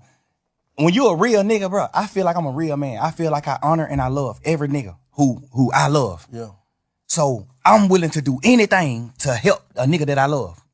And sometimes you can make the wrong thing. You can do the wrong thing trying to help a nigga that you love. Yeah. And when I say do the wrong thing, I ain't doing that wrong in the interview. The only thing I did, I feel like I did wrong was even talking to them. Doing the interview, fact. Right. No, but yeah. I'm doing the interview out of I'm purely trying to save my mans. When I first seen the shit on the internet, I was like, oh man. But I was like, man. Cause they mixing it. Cause I ain't even watch it. I just seen 2-hour interrogation video, Young Thug. I didn't even watch it. Slime like, man, you gotta, little man like, man, you gotta listen to it, man. Right. Please just listen to it for me. Before you jump out there, please just listen to it for me. Please, please, please. I listen to it, I say, all I'm listening, I'm like, yeah, you're not playing game, but why the fuck is you in there, Slime? Because we just young nigga and I'm thinking, my man's, Roscoe already locked up for shooting at Lil Wayne tour bus. I know that. I know Roscoe got a trial coming up. I know that too. So basically you saying, ain't no way you would tell him because you ain't even in trouble. I'm not even in trouble. Soon as they come in, they say, you ain't in trouble. We ain't talking about nothing that's dealing with you, none of that. We just got some conversations that we want to have with you. What click in my mind, this my turn to help my mans. This my chance. We just young niggas, bro. We high hell, we on drugs. Like, I'm just thinking in my mind, but this my opportunity to help my mans. You ain't supposed to be in there eating no hot wings. Who, me? I ain't blown the sandwich. Oh, for real? They get niggas who tell that type of food. They get niggas like me who I ain't finna tell them nothing. They give me the blown sandwich. I ain't give them nothing. They gave you bologna sandwich? But them folks try to give me blown sandwich. I ain't even eat it. I'm like, man, I ain't eating that shit, man. I think I opened that shit up and ate the cookies or something out of it. I ain't even eat this. I probably did eat the sandwich. I was so burnt down on them saying, like, I was burnt. But I didn't get the luxuries because I ain't get them then. They would have felt like ain't giving me something to eat. Cause I asked them in there, like, man, y'all ain't gonna give me nothing better? Like, God damn, it's thug, bro. Like, I'm a motherfucking millionaire, bro. I'm doing what I'm doing. Like, y'all gonna try me like they would have blown that motherfucker? Like, get a nigga something. Y'all gave this nigga chili wing, hot pepper, whatever. You know what I'm saying? God damn, give me what y'all gave this nigga. I know why y'all ain't gonna give me what y'all gave him, cause I ain't getting you nothing. You don't get nothing in return. You don't get me doing nothing but denying my partner involvement with that tour bus show. Thug still mad over that meal. Being a blood, being in a gang. Denying Birdman having something to do with the shoot, with Lil Wayne tour bus shoot. Denying me being signed to Birdman. You don't get nothing but denial from me. You don't get nothing but denial from me. Everything I did in the interview was on purpose, nigga. Man, that's crazy. So let me ask you something though. Now let me tell you something, matter of fact. Cause I've been hearing all this shit. And you know what I'm saying? A lot of this shit valid. You know what I'm saying? You did do whatever, however. But fuck that. This is how I feel, Slime. Me to you. I know you said this shit probably would have came out or whatever. This would have happened, that would have happened, this would have happened. But what I'm saying is, even in there, I don't feel like you realized what you was going through. And then when you got out, I don't feel like you was focused, bro, the way you should have been. Like, I feel like you taking your blessing for granted. That's just how I feel. Like, I ain't here to condemn or goddamn protect. I ain't here to do nothing but get your perspective and feel your energy, bro. So what I'm telling you, and I'm hoping you feel mine, I'm saying, I feel like you probably got out of jail and truly went with the narrative I went with. What was it? Truly humble on the God. Yes, sir. I don't feel like you came home humble, bro. Enough. And I don't know. I'm just saying, I'm from the sideline. I talked to you when you first got out, first day you got out, you gonna let them call me on through. I was like, what'd I say? Bro, fuck all that. Get home and get to it. Nothing else. I don't feel like you did. I feel like you came home playing again, bro.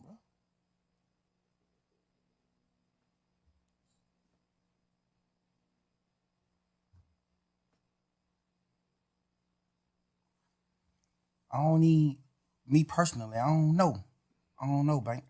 Just to be honest, bro. I don't know.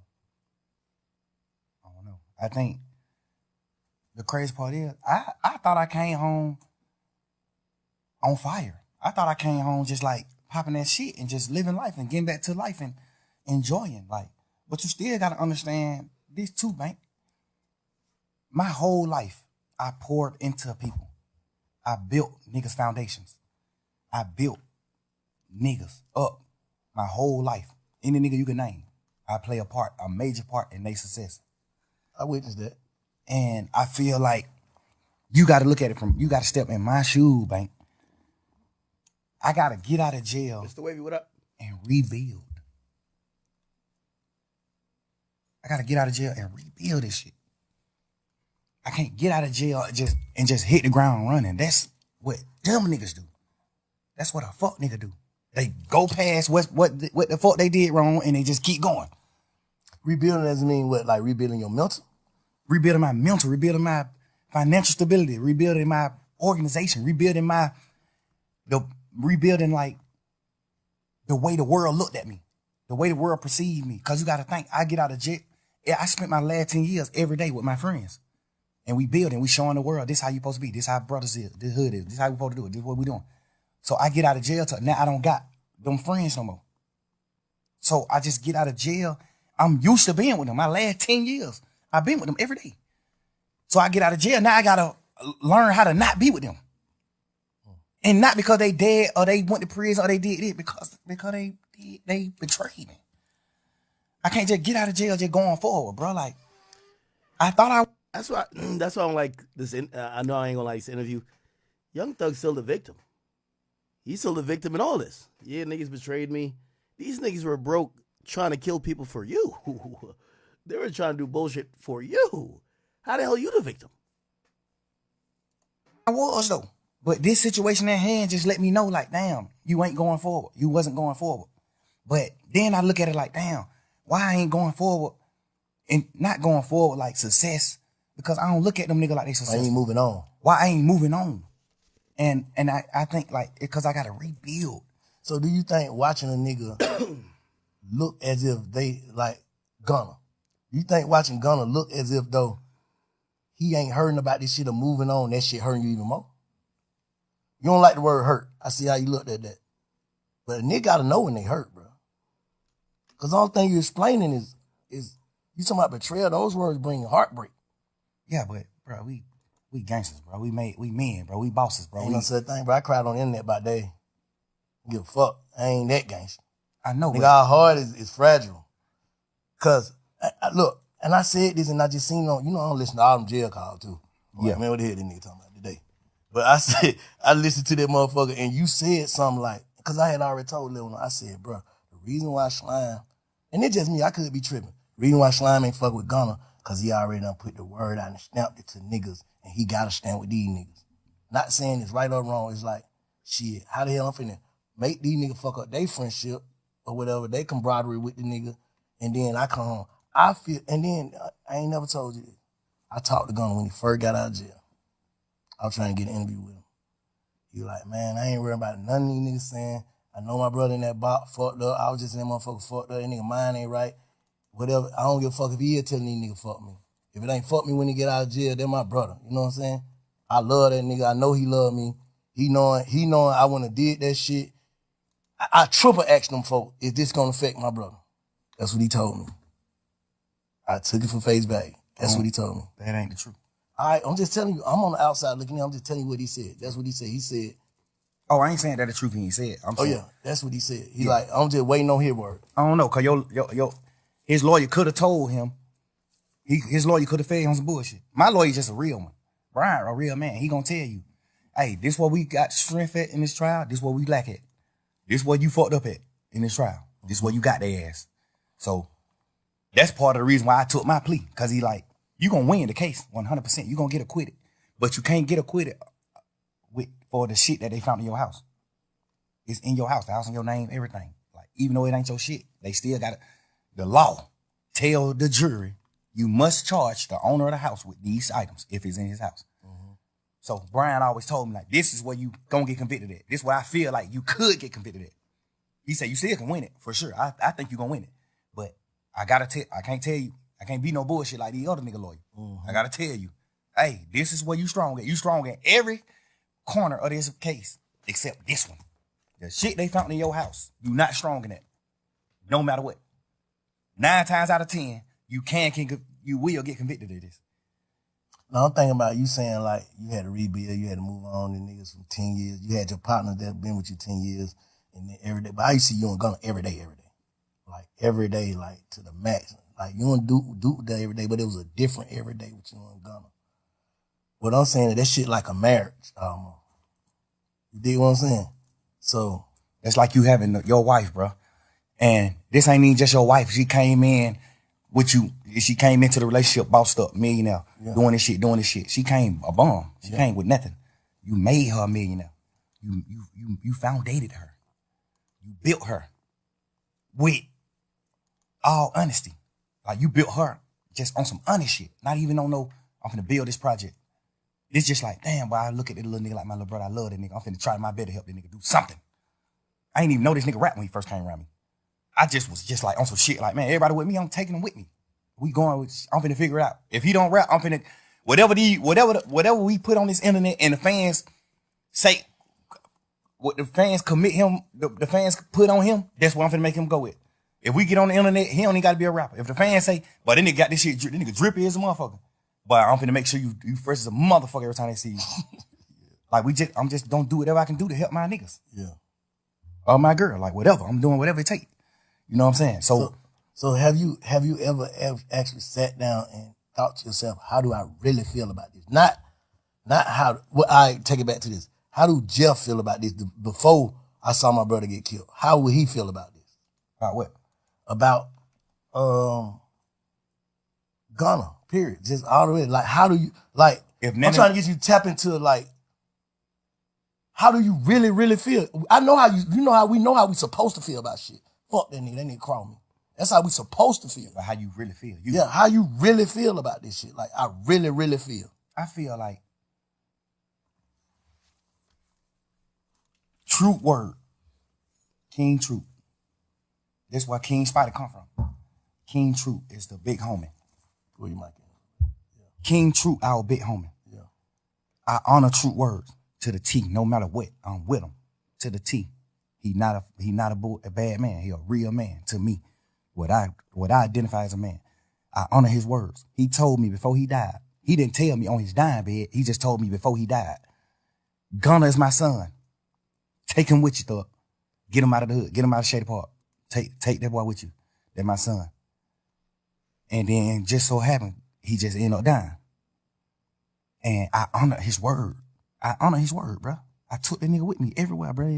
This my man's, bro. Whatever you will, all the bullshit that I knew about you, all the shit you did, the shit that sitting on the porch talking about your cousin, them there telling on the goddamn to the Crime Stopper people, all this shit. I knew all this shit later on, but I knew this shit, and I just found a way to love you. You know what I'm saying? I knew it, and I just love you because I just honor Truth word, and I feel like whatever, I don't know what Truth told you. But I know he told you something good. And I feel like you just didn't honor the word. You ain't honor that, bro. You ain't even honor brotherhood. We ain't even talking about Truth. We just talking about brotherhood. We from the street, bro. You know how hard it is for us to become successful men? Make millions of dollars? If a nigga take me from where I'm at, sleeping on my mama's motherfucking couch, to making millions of dollars, I'm dying before I go against him. No matter what. I'm gonna die before I go against him, no matter what. I don't think he feel. Now, like I said, I ain't here to goddamn protect or condemn nobody. I don't feel like he crossed you though. Me personally, as a man, me knowing him, he's smarter than he look. Gunna's a smart man. He let his silence make you think other things about him. He's a smart man. He's strategic. I taught him how to be. The thing about it is, when it come down to being real, the strategicness go away from me when it come to being a man, like standing on man business, a man. I know how to be strategic, but I forget to be strategic when it come to that. I'm gonna say the truth. I'm gonna pour it out what it's supposed to be. Life to him is just all about being strategic. It ain't about nothing about being a real man or like coming to grips with what's going on, or just like knowing, like, I did that. You know what I'm saying? It's gonna always be some strategic shit behind it. So you like, it just came out the blue. You know, usually when niggas, if you the nigga you describing, you would have been saw that though. So you saying this just came out the blue with that case? Or? Nah, but the crazy part is, bro, he done already did some shit that's a violation. Like, Don't nobody really know about it but me and goddamn Cash, XO, my brother. He already done did some shit that was a violation that I supposed to cut him off for. He already done did some shit where I was supposed to cut him off for. I just found a new way to love him. And I try to be how y'all is. I try to look at him from a different light and be like, maybe he ain't understand. Maybe he ain't know. I know he knew though. Maybe he ain't know. The only reason why I knew he knew is because he denied it. Instead of saying, damn, bro, I ain't even know. A nigga that don't know gonna say, damn, I ain't even know that. A nigga that know what he doing, what he gonna say?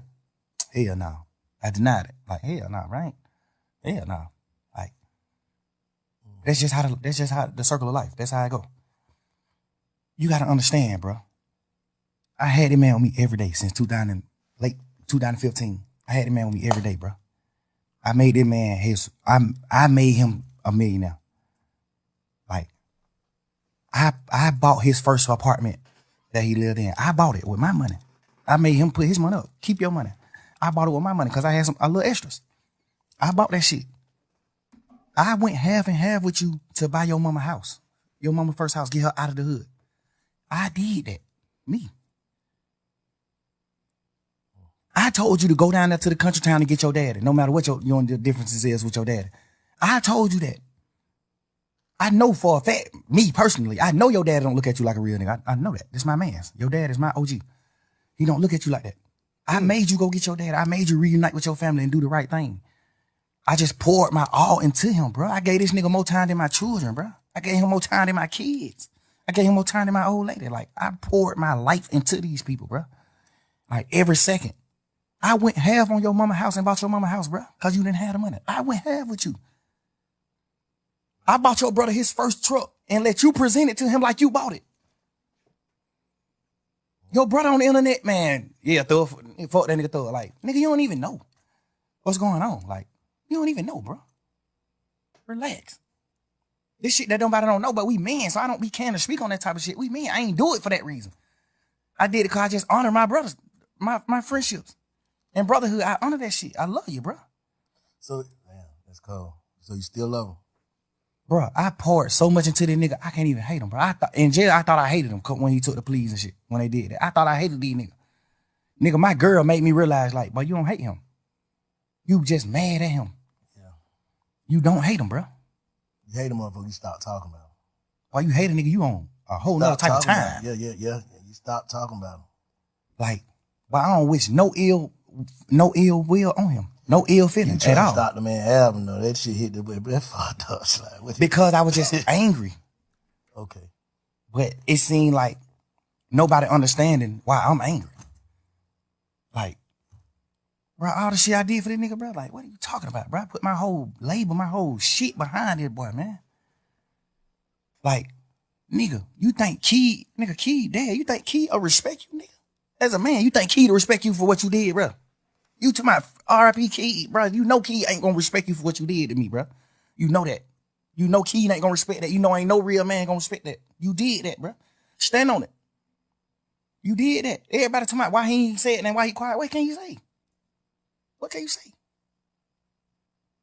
If you was gonna, what can you say? If you was him, knowing everything you know about this shit, what can you say, Bank? If you was him, just think of something you think you can say.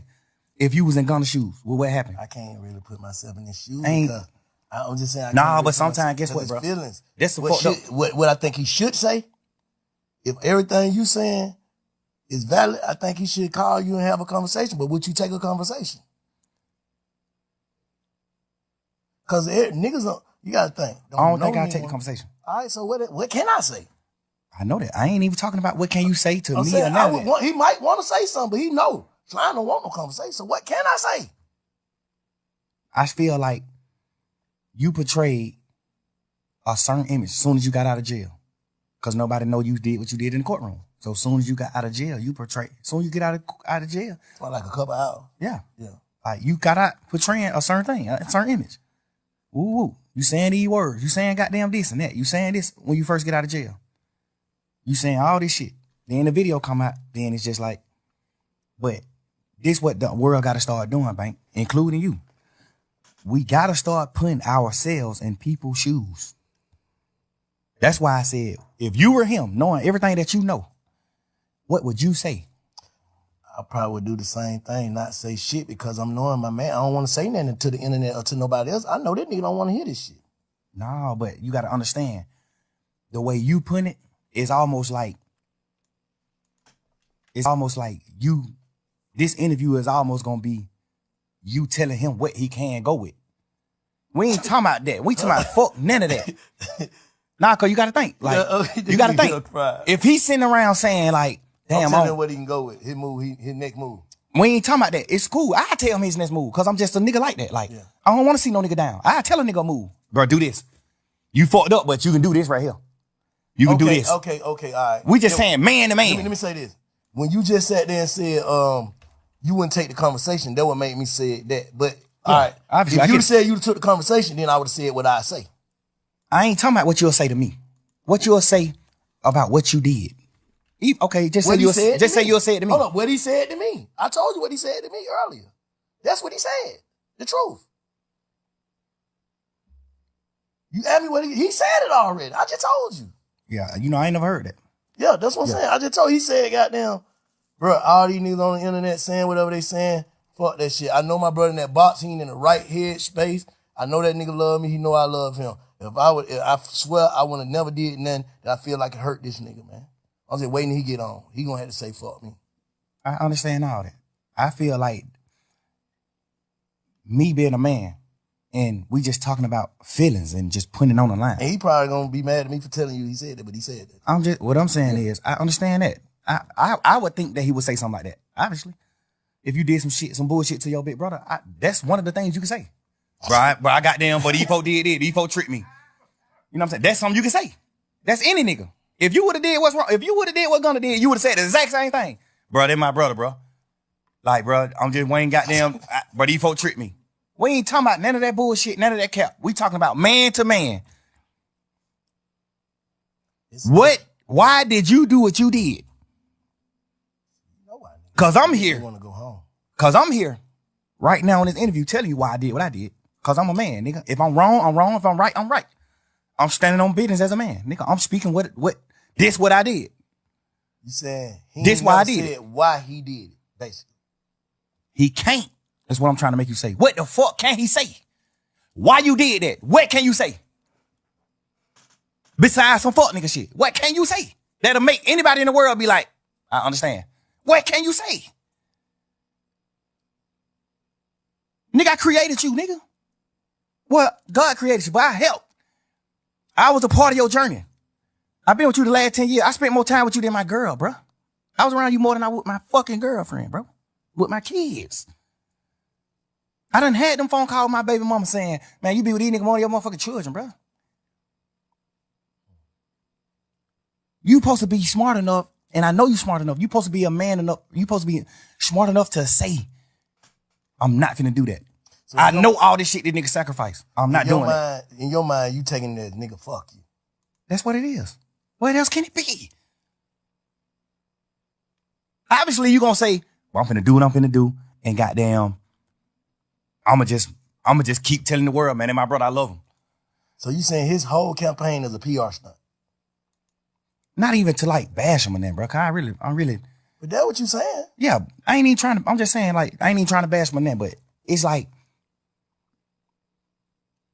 you can't say nothing to make a man or what we identify as a man, a real nigga that stand on morals and principles. It ain't nothing you can say, but the victim, like, bro, these folk tricked me. Well, I got down. They're my brother, no matter what. They're my brother, no matter what. How you gonna say that to a nigga? What are you talking about? We all in this motherfucking trial pushing YSL is not a game. This is the narrative.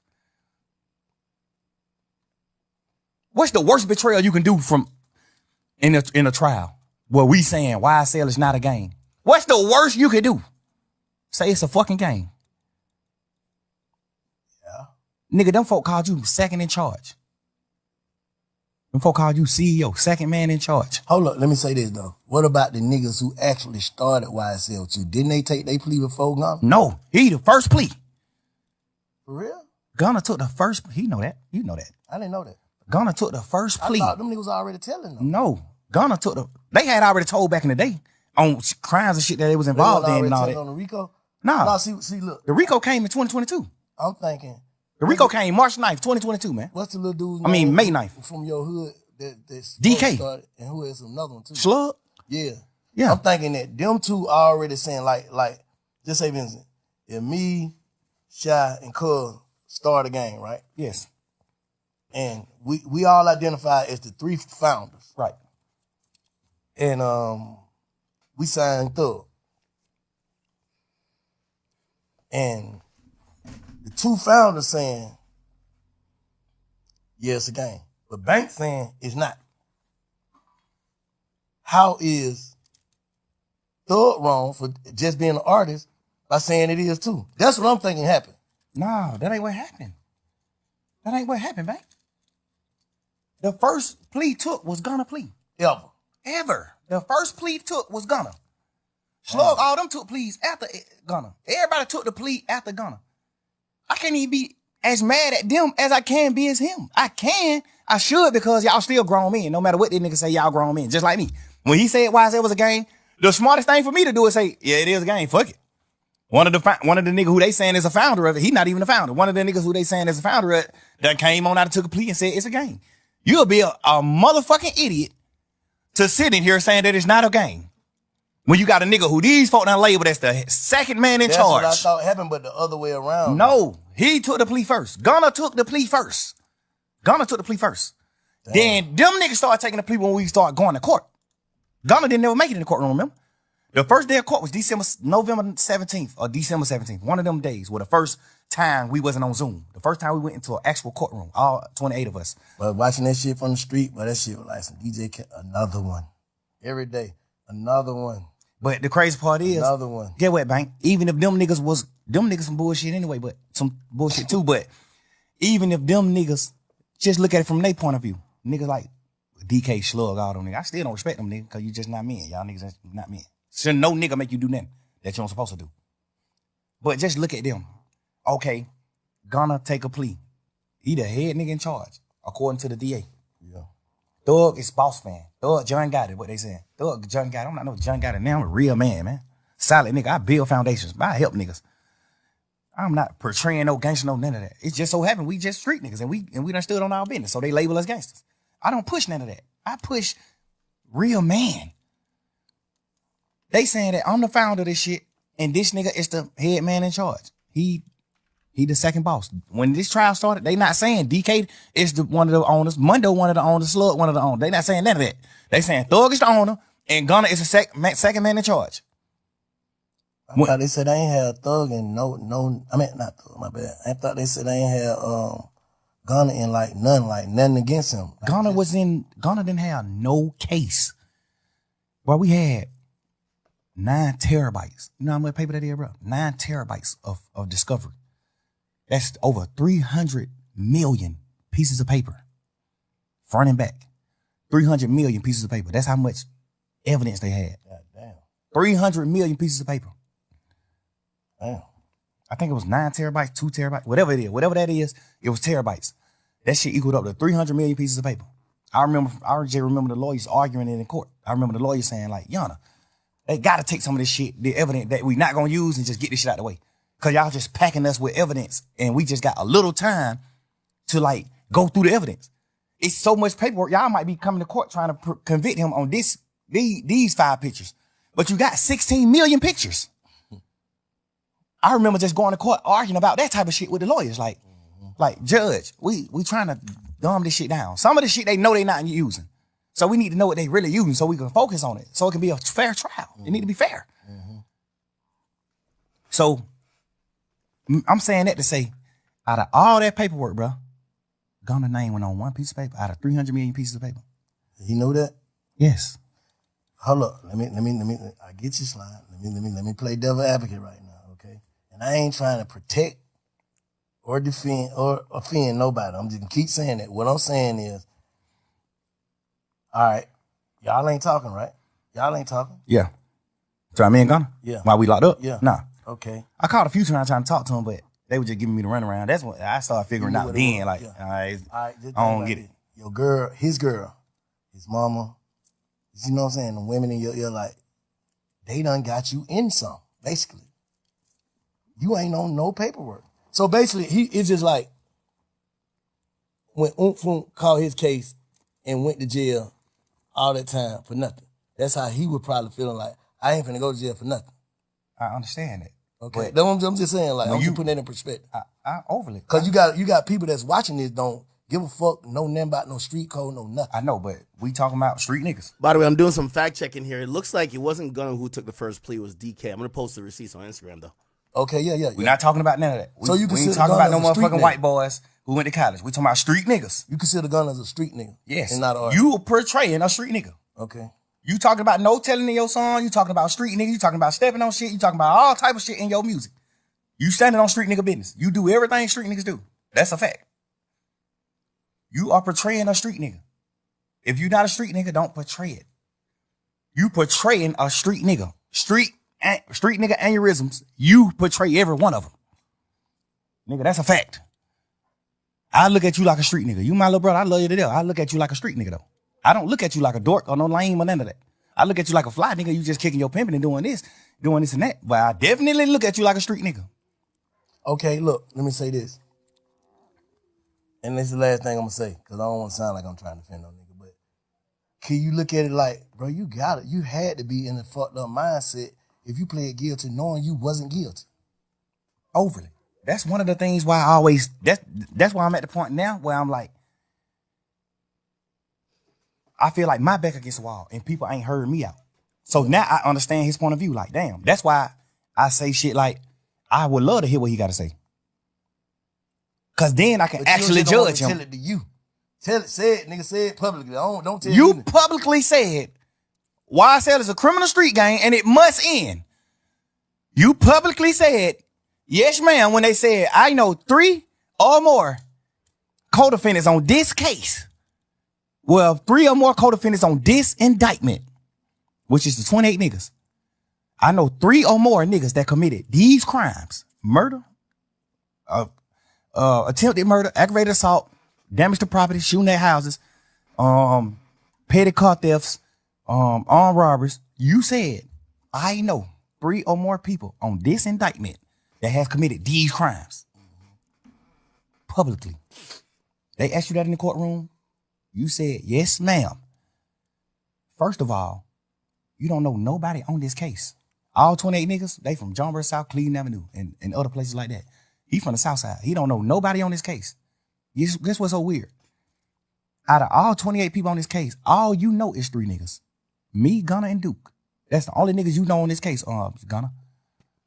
So when you said, yes, I know 3 or more niggas that committed these crimes, who the fuck is you talking about? Me, Gunna, and Duke? Cause we the only niggas you know anyway. I know you could have been talking about anybody. It's cool. But just so happen how the dice roll, you don't know nothing but 3 niggas. So who the fuck you could? Like if he would have went to trial, the state, if his shit was getting used in trial, which it was, unless I got out the case, his plea agreement was gonna get used in trial. I know they saying like, oh, he ain't had to get. I thought an Alfred plea don't mean that. Yes, he had to get on. He ain't had to get on the stand. You know they pushing all those narratives. He ain't had to get on the stand. He wasn't gonna testify against nobody. Yes, he was. If you look at the end of his plea, that shit say this plea agreement could be presented in trial, and if any questions come up about this plea, however they wrote it, if anything come about this plea, you must come testify truthfully about what you said in this plea. Nah.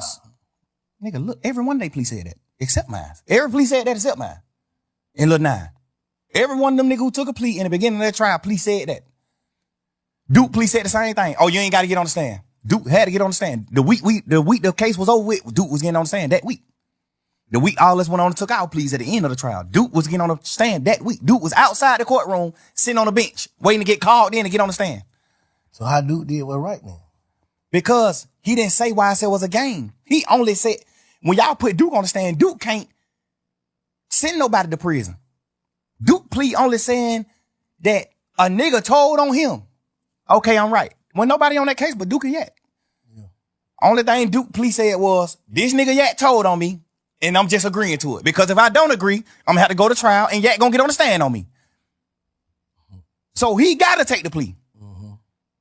The thing I don't respect about Yak is, before we knew Yak told, when Duke took the plea, I was pushing the narrative like, that fuck nigga Duke did what wrong. Like, damn, but my best friend? Why Duke you do that? I'm pushing that shit every day in trial, every day. Yak sitting right here with me, bro, every day. Yak, my little brother, I love this nigga to death, bro. I got this nigga on my house. The house this nigga mama living in right now, I paid for this house. Bro, you sitting right here with me every day, bro, face to face in this trial. Me, you, and Shannon, the last 3 niggas on this trial.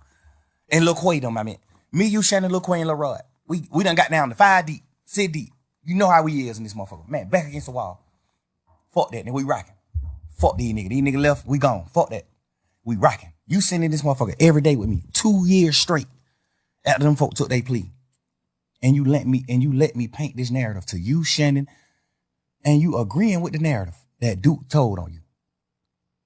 We sitting back in the back of this courtroom when we on trial every day. I'm coming back in the courtroom. We coming back from in the courtroom. When we leave out the courtroom, we go in these little cells behind the courtroom. We sitting in these cells. By the way, just to be clear, just for fact-checking purposes, I post the receipts. It was DK who took the first plea. We have the plea paperwork here. Walter Murphy, a.k.a. DK, his plea was filed 12/13/2022. Sergio Wanatelli Kitchens, his plea was filed on 12/14. So, we just want to be factual here. But DK, the guy who they claim is a co-founder of YSL, he took his plea a day before Gunna, to be fair. Okay? So back to the interview. I'm in these cells. We just talking like men, like brothers. Damn, boy, that nigga Duke, bro. I can't believe Duke, bro. I kind of can get it with Yak. I mean, with Gunna, because he done betrayed me before. So I kind of get he'll betray me. But I'm looking at Duke, like, Duke my best friend. Duke been with me the last 20 years. Like, you my best friend. I'm from John Burr South, you from John Burr Road. Duke my mans. Duke name tattooed on me. Duke my mans. Gunna too. Yak too. These my boy. Like, these my boys. You sitting in this motherfucker every day, and we in this cell crying to each other and talking like, damn, boy, these nigga really betrayed her. These nigga left her, bro. This nigga Duke now fucking. Cause Duke plea sound crazy. Duke plea saying, yes, I got jumped on that Magic City. Yes, me and Yak went to go retaliate and commit murder on the opposites. Yes. So Yak still on the trial with me. So I'm looking at it like, Duke, you took that plea and said that? Fuck, nigga, you did that? Why you just told on Yak? I'm sitting in this motherfucker every day with Yak. Every day. I'm sitting in this motherfucker with Yak every day. I'm like, what damn, this fuck nigga Duke just crossed you like that, bro. This nigga Duke just got you sent to prison, bro. You going to prison yet? But Duke just got you sent to prison, bro. Damn, Duke. So just for clarification purposes here, remember that story about the high-speed chase? He's saying that connects to what he thought during the trial because he was with Yak Gotti. That's one of the reasons he has the line in the song saying, Yak Gotti tricked me for some years. I know he was telling, right? Because I guess he's saying he thinks that Duke is the one that's telling, but in fact, Duke is responding to information that Yak Gotti already told, and he basically saying, I'll just admit to the shit for the plea rather than have Yak Gotti get up there and repeat what he said in the interrogation video that came out later where he's eating a chicken wing. So this is really a ratathon here, chat. This is this is a rat-a-tat. Like, this is going crazy here. Master Splinter vibes. Fuck nigga sitting in here with me every day saying, man, fuck that nigga. Man, fuck them nigga, bro. We gotta goddamn, when we get out of this shit, we... Also, by the way, I want to, and it's my last interruption, I'm gonna grab some liquor too. Hey, one of the important questions that I wish Big Bank asked, and again, I think we still have a good while of this interview to go. I'm wondering what Thug takeaway is that you're so gun-ho to this day about the street life that you seem so committed to, yet your crew, by your own admission, was filled with a bunch of snitches. Like, they say birds of a feather like flock together. If you're so still in this mindset about the streets and you were hanging with all rats, what does it say about you, your judgment, given the fact that you was on Gillian Wallow, saying you could see if a nigga gonna tell from a mile away, then later on you're rapping about Yak tricked me for some years, I didn't know he was telling. So what is it? We gotta get some type of cohesion. If you're hanging out with all rats, it's like a straight man hanging out with all gay niggas. Come on now. Something's going on. But we probably won't get the answer to that. Let's go.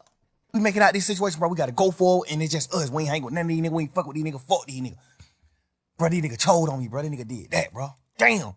Every day. We did this shit every day for about just under 2 years, bro. We was on trial every day. The whole time, when them niggas took the plea, the whole time from that day forward, we just sit in this motherfucking cell just going through it every day. Like, damn, but these niggas did that. Knowing damn well the whole time you told on Duke, bro.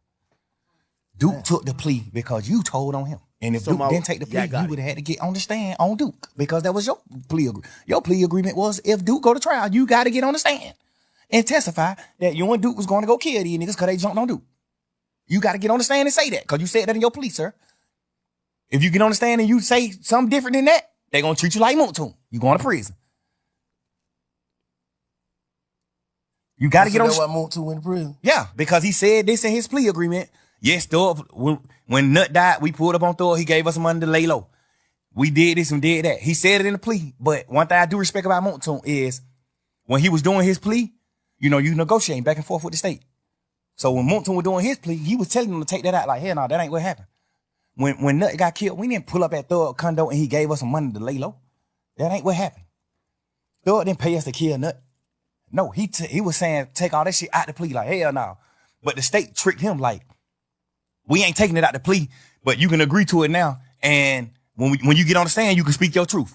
So he like, y'all sure? Cause he know if I get on the stand and say something opposite of what I saying in this, I can go to jail. So are y'all sure that? How come all the YSL niggas claim they got tricked by the feds or by the cops?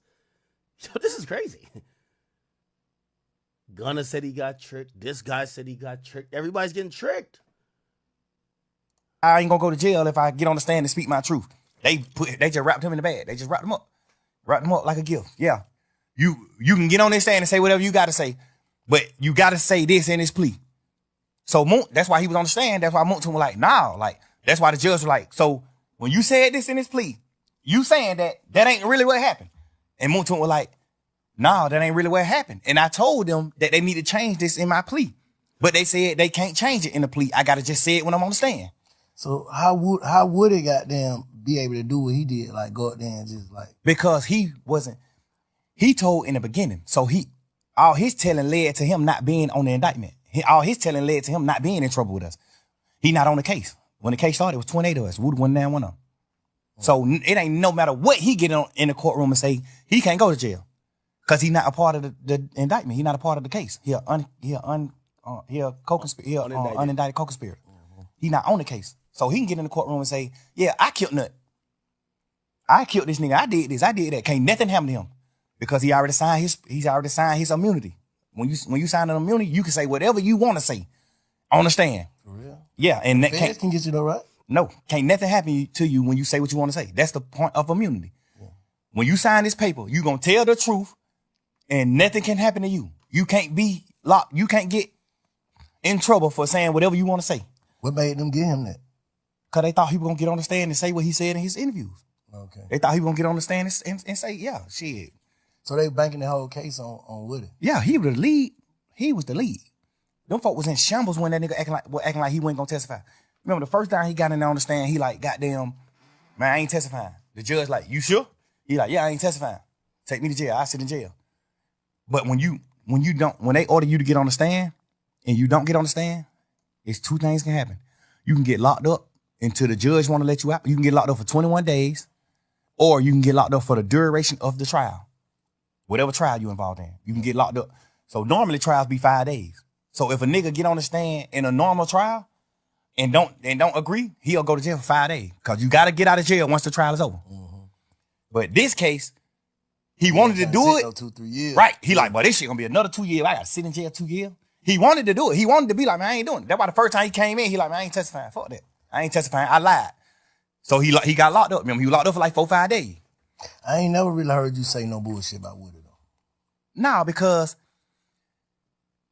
not even to speak on like a certain community, Woody like take medicine. Woody like, you know what I'm saying? He throw it off a little bit. He off a little bit.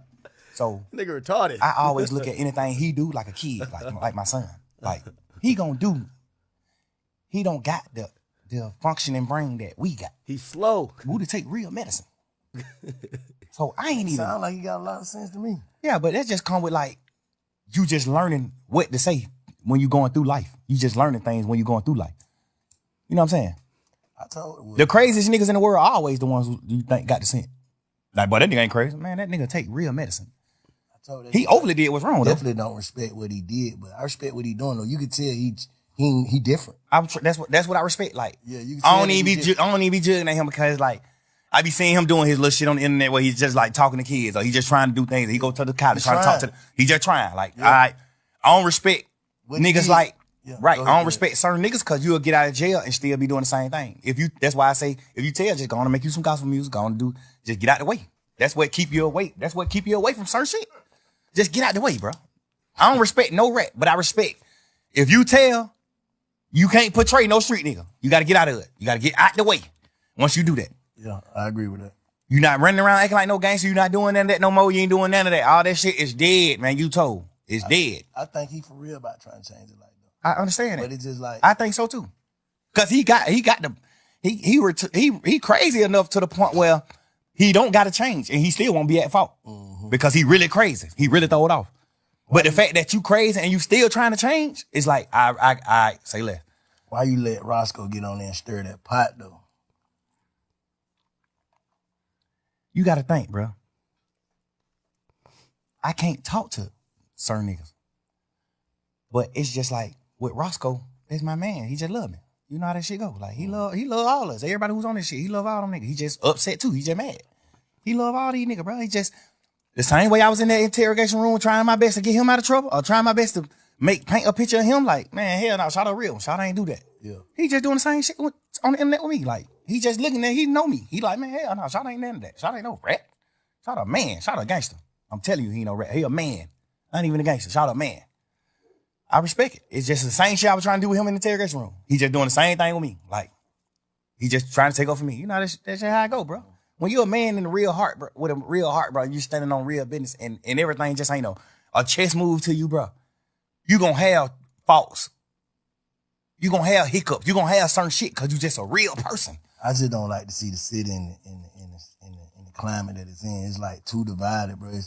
And then they trying to say like you the head leader of dividing the whole city. Like all your beefs divide this shit. This nigga thug this and this. See, like how you speak on that? See, the thing that made me not say nothing else to Rollo is because when I first got locked up, the narrative that the DA was pushing was he divided the city. He made all these people beef, which is a complete lie. I made niggas get together. I stopped a lot of beef. I stopped a lot of niggas from getting beef. I only had one beef my whole life. And it wasn't even my fault. I stopped a lot of niggas from beefing.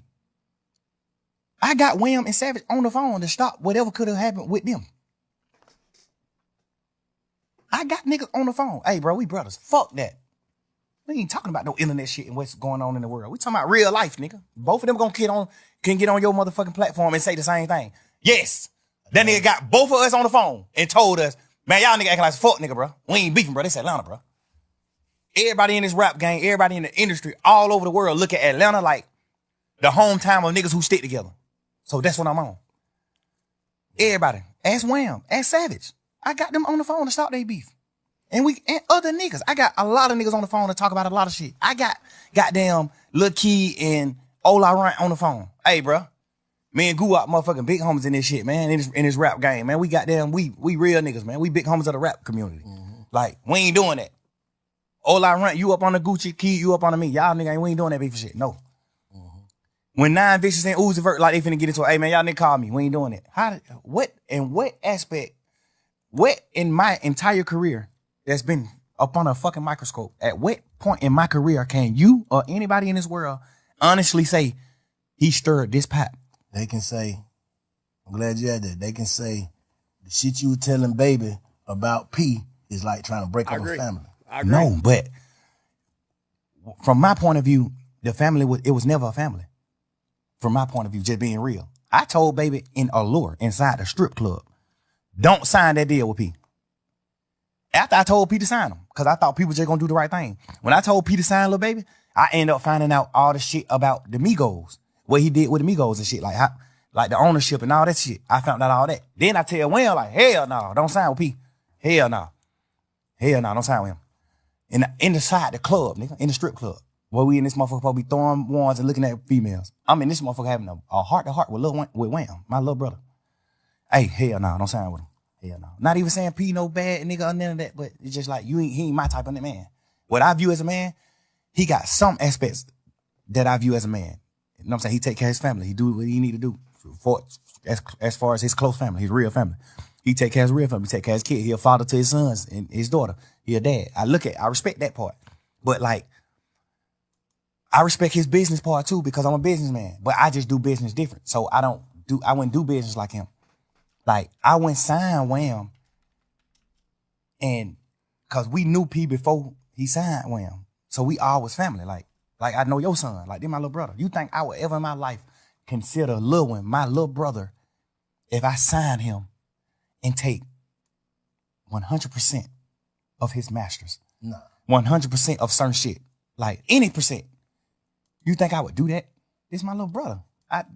Me personally. It's business though. This shit business. I know, but you supposed to get something.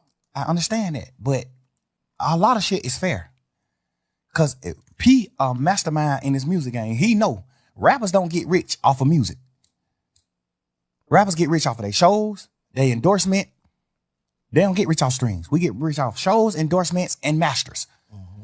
Rappers get the last money. Rappers will be okay with the master money. Nigga like Swiss Beat, Missy Elliott, Timbaland, they got rich at an older age. They got rich off of their masters. They was able to sell their masters. You see what I'm saying? And get a bankroll. We know that. P know that. But we watched P pour in the Baby like a motherfucker. No, he didn't. Because you got to understand, Wham took off as soon as he started. He ain't even get a chance to spend no real money on Baby. Wham took off top his first song. The first song he put out with Trippie. Like the third song. Then we had that, cause me and Wayne went on tour. That nigga left them. We was on a little tour, a little run. Yeah, but he was already doing freestyle. Yeah, he did that. What the name of that song was? For my dog. That Freestyle. Anything is an option. Money is an option. Shit. Yeah. And then that shit with Marlo. And then that goddamn what's the name? But freestyle was out when all that was out. Freestyle was out too. Freestyle was just his biggest song at that point. It was? Yeah. All that shit came out around the same time. All that shit probably came out the same year. I'm saying that to say he didn't have to spend money on Wham. He spent money on Wham just so he can have leverage to take a certain part of the cake and say, I spent money. He didn't have, I'm a businessman. I'm telling you, bro. Man to man. I tell P to his face, just man to man. No problem with you, no ill feeling, no nothing. I just tell you man to man, face to face. You didn't have to spend no money on Wham. I spent a lot of money on Gunna because it took Gunna a few years to blow. I put that nigga on song. Me, Travis Scott, and Gucci, all type of shit. Gucci them on the phone like, who the hell is brother? I'm like, they Gunna, they my new artist. I'm got them. Travis Scott, these folk don't know who this nigga is. They don't know him. Like, I put a lot of push behind it. It took him 4-5 years to blow. Wham blew first year rapping. How did you spend any money? I know the real business. I ain't going about for what. By the way, everything he's saying right here is facts, but that still don't mean if Wham already blew, he would have had the leverage to negotiate. You're not gonna own my masters. If usually when an artist got nothing going on, you don't own your masters. That's how it goes because niggas gonna have to spend money on you. So basically, you can't be mad at P because Wham's an idiot. That's what it would be sounding like. Not saying he's really an idiot, but I'm saying if he signed a deal and he's already has a smash song and he gives away all his masters, if I'm P, I'll take it too. It's like, imagine like an artist that you got to spend no money on saying, hey, take everything. Take my publishing, my masters, and I'll sign for 20 albums. Okay. What the hell? Like one thing I don't like about how Thug deals with the Wham situation, he treats him like a child. Like, bro, he's a grown man who signed a deal. If he didn't want to own his masters or gave his masters to P, you're a businessman too. Maybe you could give him advice, but you don't turn into shit talking the guy. I don't know. Cause you got to understand, most of us just regular street niggas. So we looking at it like, damn, but these niggas going back to back road rest, but these niggas doing it. These niggas, man, that shit $3,500 a day, man. That's it, $3,500. You done made $50 million off of Migos and Wham. Of course you supposed to buy Wham a Rolls Royce truck. It's his money. Of course. I bought Gunna a Rolls Royce truck off of my money. Not no money I made off him. I ain't never make $1 off Gunna. Ask him. Never. This my little brother. And I spent millions on that nigga. We just was still getting money. I'm still getting money, so I ain't never tripping. I ain't never get to the point where I was like, damn, I need the money. I was just still getting money. God was just still blessing me with money. So I ain't even never have a chance to be fucked up and try to get some money from Gunna. I never did that. I always helped him. He always fucked his money up and had to come to me to get money. Always. I never made $1 off of this nigga, bro. And in my paperwork, I don't even remember my deal. I'm going to be honest with you. It still comes across as jealousy because you had to probably spend maybe hundreds of thousands of millions to pop Gunna off. And P didn't have to do it for Wham. It feels like you had a disposition towards it and you started acting out on it. And you're in the strip club in his ear talking to him that he shouldn't be in business with this guy. I mean, the music business works like that. You might sign somebody, put $1 million into them, they go nowhere. Or you might put your first 10,000 into them and they turn to be Drake. You don't know. You're playing dice. That's just you're gambling. Most of the shit is gambling. It feels like jealousy kind of comes off. I like how Thug kind of kicks it. He kicks it like it's just straight real nigga behavior, but come on. It's a music business, though. Well, I think my deal say something like 50% master, 50% of all money that come in, all revenue. My deal with Gunna. I probably got 50% of everything that ever came out. Cause I had a bullshit manager at the time. I had a fucked up manager at the time when I created my label. So my manager was one of them type of niggas like P, like money hungry motherfucker, like the nigga Manny, the nigga from New York. He was one of them niggas that was just like a money hungry nigga, which not bad.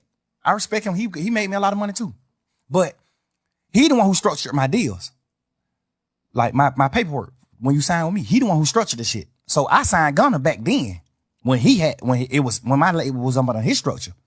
That's just your way of doing business, because you doing business out your heart. Other niggas doing business. I understand that. I ain't tripping.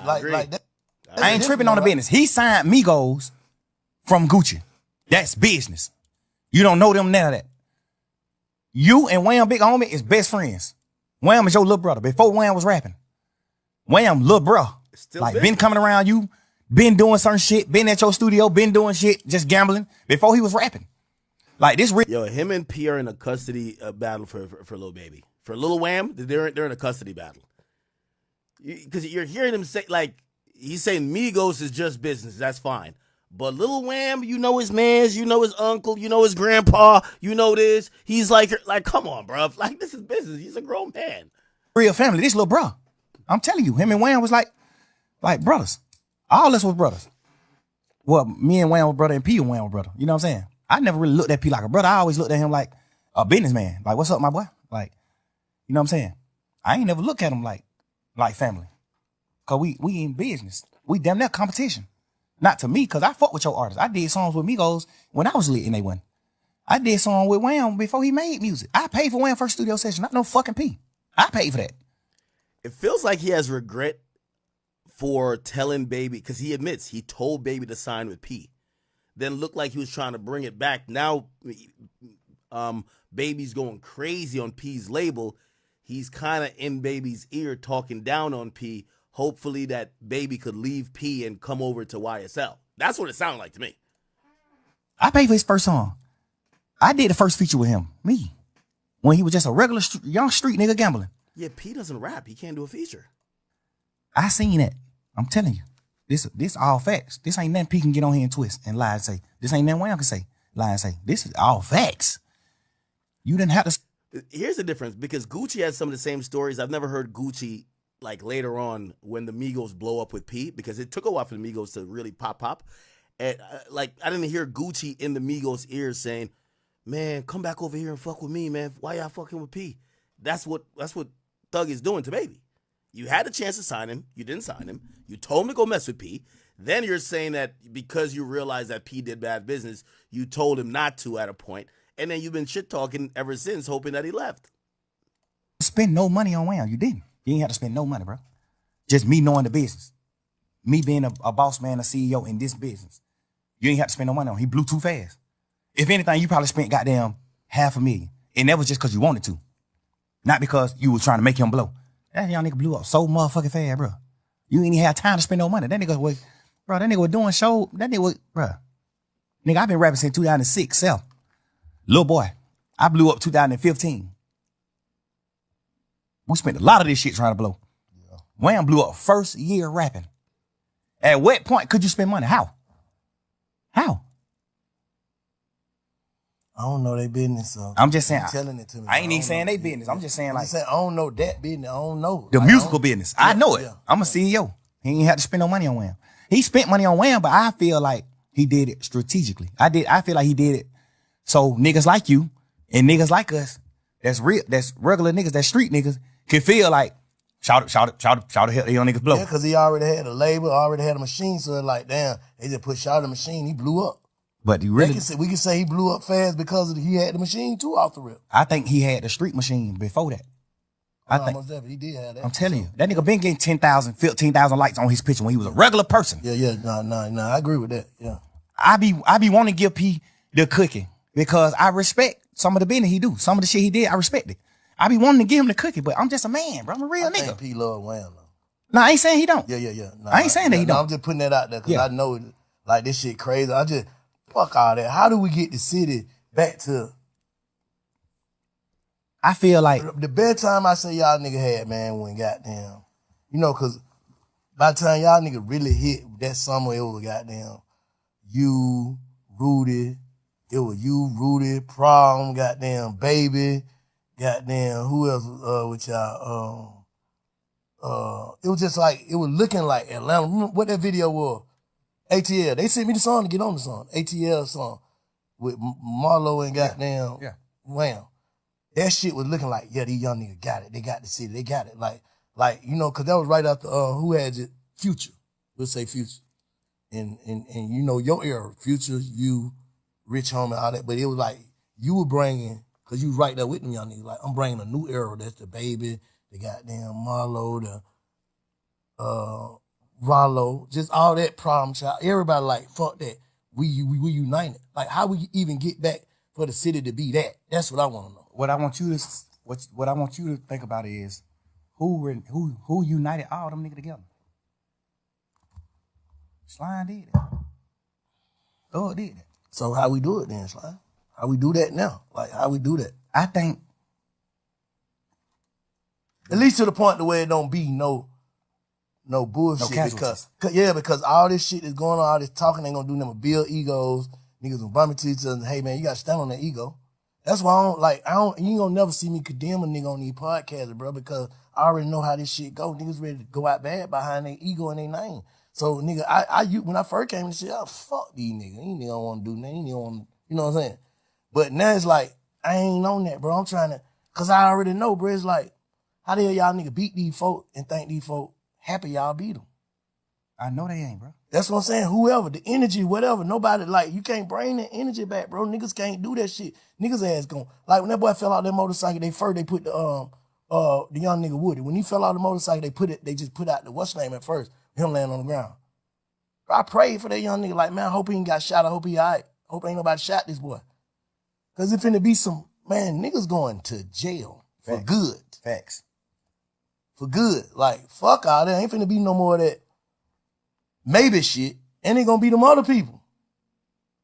Federales. Yeah, so what the fuck? I know niggas, man, I don't know, man. I don't know if niggas, I'm too old, bro. I'm 47. I can't go sit in that motherfucker. So I be trying to tell these niggas God like, damn, you 47? Yeah. God damn. You know, I'm just saying, bro. I ain't trying. Now, I listen, learned my lesson. Bro, I was at The thing I don't like about what Rollo said is, How old is Young Thug? why is you painting that picture knowing that I'm the reason he's a lot of 34. niggas cool with each other? And the DA just painted the same picture. That's police shit to me, bro. You can't get on the internet and say, fuck nigga, you really divided the city. How? How the hell did I divide the city? I brought the city together. I was at odds with Lucha. Ask Lucha this. The pick sides though. No. Yeah, for sure. Niggas Of course. had pick sides, so that's dividing though. No. Because if a nigga don't fuck with you, niggas ain't fuck with you. No. That's not divine, bro, because you gotta know the background. You gotta know what's happening behind the media. You gotta have when me and Lucha was at odds and in the hype in the hype of the beef. Ask Lucha what I did with him. At the hype of it. Bro, this shit ain't got nothing to do with me or you. Let's make a song. I don't want no smoke with you, bro. I tweeted it. Go on Twitter. It's on my Twitter still. Yeah, but you're Back trolling. then. It's trolling. No, it's not. I'm Nigga. saying it could be considered as trolling. Man, if a nigga get on the internet and say, you're a sissy, you're a punk, nigga, I fucked your hoe, woo, woo, woo, woo. If a nigga get on the internet and say all that, and I get on the internet and go up on his, if I reply to him on the internet and say, my nigga, I don't want no beef with you, no none of that. Let's do a song, bro. That's not trolling. I'm saying And I ain't saying it was trolling. I'm saying it can be considered that. It can be considered as Yeah, trolling. but ask Lucci yourself, and I bet you he gonna say it wasn't trolling. Oh, you saying because you know he can't take it. I'm talking about the people perception. For sure, I ain't Can fuck say- the people. We talking about us, real You life. saying he know like you already had them reached out to him before you even put that up. And- You said to him and in public. I said in public, at the hype of it. I'm not known for that. Thug known for standing his ground. A nigga say something about, man, nigga, fuck you, what? I'm on that. You know I'm on that. What? I'm not known for that. Nigga, I stopped from doing that and said, bro, let's do a song. I did him on Instagram too. We did him on Instagram. I'm like, lame man, nigga, let's do a song. I don't want no beef with you, bro. It's gonna doing the song, it's gonna be bigger than beefing. I'm telling you. I could bring you up to my level. I'm telling you. I did him this. But you know, we in the hype of the beef. But don't nobody know that though. I know that, but I don't care to express it neither, because I'm a real man and I don't do shit for certain reasons. I do it because what I feel. Like, this me. You know? Nah, Thug's lying about that. You know, I wish Bank would confront him like, bro, when all that shit's happening, Rich Homie Quan pretty much even passively admitted that because of that beef, his career suffered. People weren't fucking with him because you were the big dog in town. You were the nigga running around with your gang doing whatever, and niggas didn't want to be seen like they were fucking with the other side, and people wouldn't fuck with Rich Homie Quan, even though he had nothing to do with it. So people did pick a side. It was divided. You know what I'm saying? Now we get to the point where I'm doing the interview with you. Now I'm telling the world, like, That's what I'm saying. I'm making a point when you said how could Rollo do that. I'm showing you how he could feel no, like because I done had conversation with him too. Oh. I done had conversation with Rollo too many times before he read it. I done had too many conversations with this boy. I wasn't even tripping on him writing because it don't got nothing to do with me. I'm mad that you did what wrong because I looked at you like a real nigga. But it don't got nothing to do with me, so I ain't tripping. I ain't gonna fuck with you, but that don't got nothing to do with me, so I ain't tripping. You see what I'm saying? But a nigga came out, the same nigga who said that, like how, what's his name did. He said that, man, such ain't tell on me. That's what Roscoe said, right? Yeah. Lean and Listerine. Yeah. That Roscoe said. The nigga, Sean, who nigga saying told on Rollo, came and said the same shit. Like, bro, they must trying to put some shit together, bro. Like, basically, you ain't tell on me. So, But how no, that ain't basically he ain't tell on me. what he saying? He didn't tell Rollo. If why, I say- why would he be on the phone with this nigga? This nigga got dog food cake. Why would he be on the phone with Rollo? I'm just asking. I'm playing double. Why would he be on the phone with Rollo acting like, nigga, you ain't telling me? Nigga, you can't call me if you told on me. This the difference. You got a man who ain't really got nothing going on in the world. So he damn near gotta go for certain shit. He damn near, cause shit, Rollo is the nigga in they hood. He The same could be said for Roscoe, though. the nigga who getting the money he getting. Yeah, that's the thing that's really tough with this interview. Like, Thug can't see the forest because he's in the trees. Like, he will describe another situation that matches his situation perfectly, and when it's not him, he gives them no grace. They're complete rats. They're doing bad. Fuck what they were going through. Fuck if they had a mama. When it comes to him and his brother, it's like, well, you know, my mama was crying. Well, you know, when I sat in there, I was flirting. Like, he has every reason in the world. And it's called you're giving yourself grace, but for everybody else, nah. In their hood. He done that gotta take care of you, even though you locked up for some shit that could possibly have something to do with him or some shit like that. He the nigga like you done that got to just. He's this is what I'm saying, self-awareness, and I think it's emotional intelligence, if you ask me, because I do think he's intelligent, but I think emotional intelligence plays a part with him, like not being able to separate some of these things from himself and realize, dog, you're literally describing Pee Wee Roscoe, who sat in jail for essentially the crime of shooting at the bus. And here's the thing. Pee Wee Roscoe has zero reason why he would have to shoot at Wayne's bus, unless the only reason, and not really, implicate nobody, but you and Wayne wasn't getting into it. So he sat in jail, and some might said he sat in jail for you. And he came out and he said, you never told on him, even though you talked for 2 hours. He defended you. Sounds like whatever the person that with Rollo is saying, the exact same thing. But Thug is gonna just make it like, nah, it's something completely different. Go with him. You don't got no other help. That's number one. But them ain't facts though. That could be. Right? I'm just saying that could be. Could be okay. When it comes to certain niggas. Okay, yeah. Like, and then we gonna speak on the real facts. We ain't gonna speak on what some could be. The real facts is you have paperwork where you're saying, yes, he said this. Yes, he said this. Yes, he do this. Yes, Thug, there's a video of you saying Pee Wee Roscoe sells drugs. Fuck paperwork. A video is a little bit more proof. You see, that I don't know how we could say this and not realize that's why. Because, by the way, it's an internet thing now. Like, the street niggas of Atlanta will make up their minds whenever they make up their minds. But this is for the internet who think Thug's a hypocrite. But he's continuously saying the hypocritical shit, and we get it. We're like, wait, bro, you're saying that Rollo's a rat because he's in paperwork for saying he sells this, but you're on audio saying Pee Wee Roscoe sells drugs. Come on, bro. See, you got paperwork Where on you. Paperwork at though? He got a big ass book that ain't in that book, Bro. What the paperwork at? Bro, this nigga done got so much shit sealed. And listen, bro, I don't even care to do all this type of shit in the interview. We All just right, well, we can fast forward then. man to man. Yeah. Rollo, I don't even give a fuck about who he told on. I know 100% he was gonna take the stand on me and Lucci. I know, nigga, that's a fact. On my freedom. On my freedom. Huh? That's a fact. Right here. On my freedom. Fact. Now, this is a little bit confusing, chat, and I'm sorry if I'm pausing too much. Rollo had a federal case. Why would Rollo be compelled to testify in a state case against him or Lucci if the feds would have to compel him? The feds in the state usually don't work like that. You get what I mean? They're not going to say, people cooperate, but they usually have you cooperate on somebody else that they're going to charge federally. They don't say, hey, we're going to send you back to your state to go cooperate in a state case. No. Two different prosecutorial offices. But, Thug says on his freedom, so we believe him.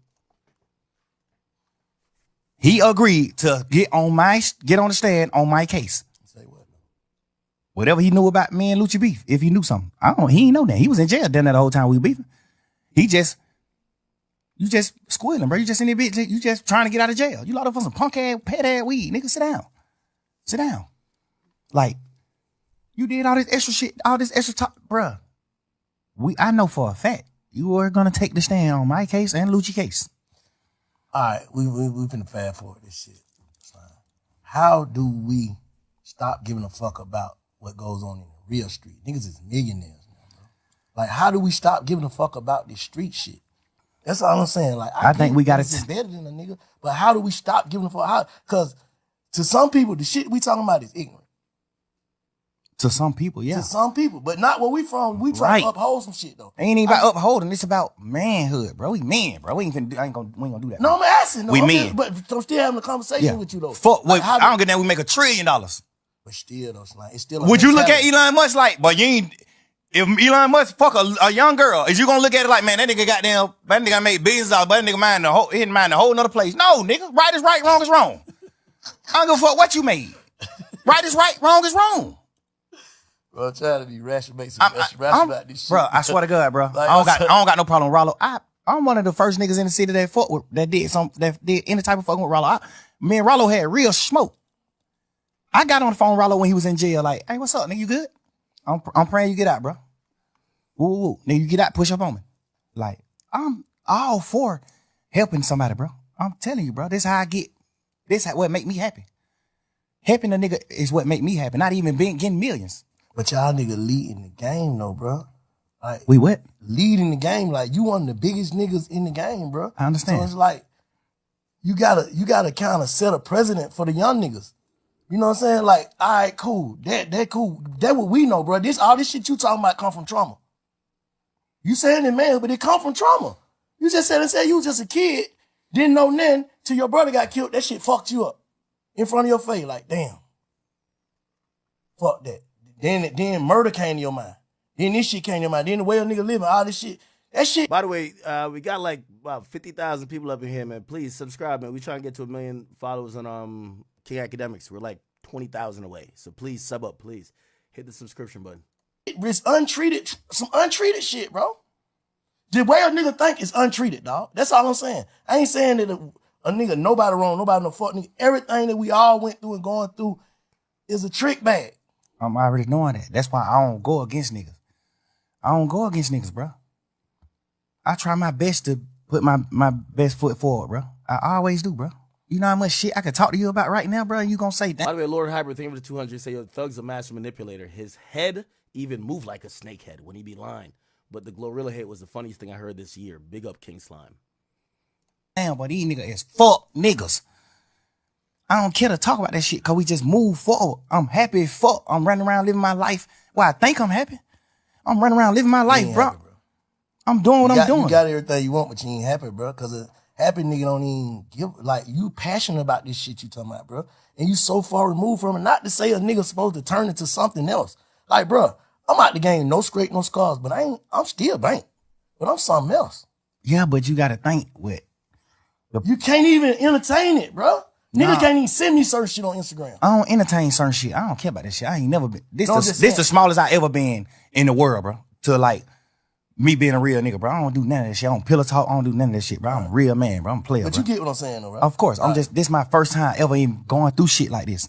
I'm telling you, bro. I don't deal with this type of shit. I'm glad you're speaking on it, though. It got like it's always 5 sides to a story. If Thug not getting what he's saying, he's basically saying you're still obsessed with the regular menial happenings in the streets. Like, you got on here for 30 minutes and talked about crimes and who was running from the police. Brother, you're supposed to be a CEO, or you just got out of jail for 3 years. You should be condemning certain of these things. You're getting out and you're taking it as a badge of honor, saying, yeah, I ain't rat. These niggas ratted. He a rat, and he a rat too. Come on now. Bro, you know what I'm saying? But I don't want to see no nigga crash, bro. I ain't finna do nothing. Look like crash. That's the course, though. No, it ain't. Looking like it. It looked like it, but not for you. I'm just saying for the whole thing. You can't say who want to crash. That's what I'm saying. Crashing gonna have to be a nigga want to do something to me. I'm not. Listen, I don't respect certain shit that niggas do, but I respect life and I respect the air that we breathe, Earth. Mm-hmm. I respect everything that we got. Nigga, my son live with me, man. I take my son to school every morning, bro. Ain't nothing beating that. My son going to school in a double R every day. No, nothing beat that, bro. My son a real motherfucking scientist, a genius, smart as a motherfucker, bro. Don't nothing beat that. All my kids were with me the whole summer, except one of my kids. All my kids were with me the whole summer, running around doing family shit. Nigga, we got houses everywhere we go. I'm telling you, bro. This the first time ever even like understanding what's going on in the world, like real life. Nigga, I was just so happy and just so blind to like betrayal and niggas doing whole shit that I would never do. I'm just now getting to that point in my life, bro. I'm telling you, man, you got to understand why it's like hard for me to just go forward and just like attract the masses by doing certain shit. Hard and impossible are two different things, though. I know that. Hard, nigga, it was hard for you to goddamn become a millionaire, but it wasn't impossible. That's a fact. So hard and impossible, two different things. You can do it. Like, that's what I'm saying. Like, how do a nigga first step, nigga gotta, like, bro, and I ain't kind of trying to be no therapist or that, but I'm saying, nigga first step, nigga gotta acknowledge what he really going through. What I had to do, bro. I had to acknowledge, like, damn, man, everybody ain't gonna think how you think.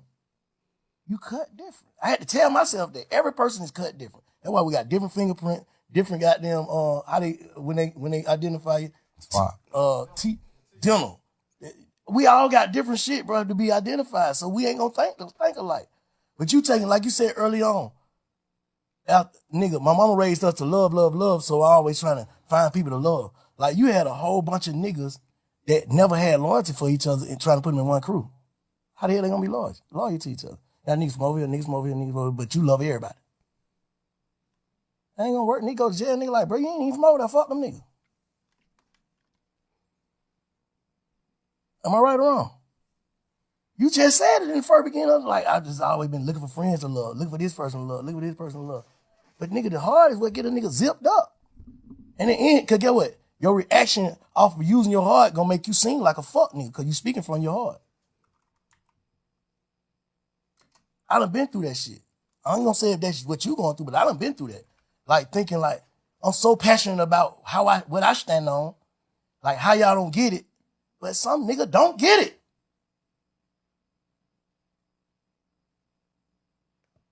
I think he's getting through to him. Now I don't get it, right? You saying I don't get it, Slime? You get it, bro. Just, you gotta, that's why I'm just like, you gotta understand, like, bro, I did so much shit, bro. Just like, I raised these niggas, bro. I raised these niggas to like honor life, be men. I raised a nigga to be a man, bro. Like, I can't go for what you saying because I know I played a part in raising them. And I ain't never did no whole shit to them. None of these niggas will ever be able to get on your podcast and say, but I did. You was grown when you met these niggas. No, but I still raised, nigga, I was grown when you met me, but you still raised me in certain ways. I'm telling you, certain ways I look up to you. And you ain't never got no money together. Nigga, I raised some of these niggas and we got money together. That make it even deeper. Yeah. We stand on certain morals and principles, bro. When I speak on Umfo Tagana or Pluto or Wham, when I speak on him, before this situation, when I speak on him, guess what I say to them? Oh yeah, you know, Shawty got a life sentence. Shawty sitting on that bunk right now for not telling. We instill that shit in each other. Bro, how the fuck is you going, like, just man to man? How the hell can you go against the grain?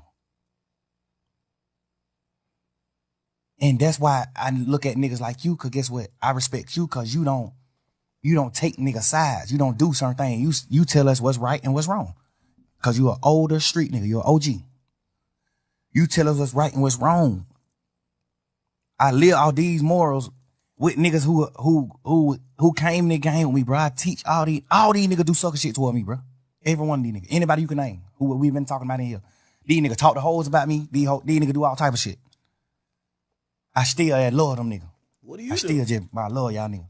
What do you do? Fuck that, man. That's just how he is when it comes to girls. It's all right. I love him. That's just how he is. I think Thug think he the Jesus of the streets. Like, everybody do shit to him. He helped everybody get on. Everybody do shit, fuck shit to him. Everybody betrayed him. Like, I wouldn't be surprised if on his next album cover he's on a cross. Because I'm hearing the story of a nigga who think he's the Jesus of the streets. Yeah, I put all these niggas on. I fed them. I taught them. They all betrayed me. That's just how he is. But I'm saying, a nigga gonna carry that shit forever, a nigga gonna try to heal. Like, that's all I'm saying now. I get what you're saying. I get what you're saying, how you feel. That's your perspective. We on perspectives. So you give me your perspective on how you feel and how you was raised, the shit you stand on. But how do a nigga move forward? Cause a nigga can't, like, that shit, you can see that shit consuming a nigga. Where the music at, son? You just play me some hard ass shit now. Why that shit ain't that? The fuck is a nigga thinking about? Cause I just don't got my twin, bro. I don't got my friends, bro. I'm just fucked up. Right? I'm fucked up, bro. The nigga who I be with every day, I don't got him no more, bro. I'm fucked up, bro. Damn. I'm fucked up, bro. I don't know what to do, bro. Like, and I ain't lose no nigga to a tragic or now. I lost a nigga to betrayal, bro.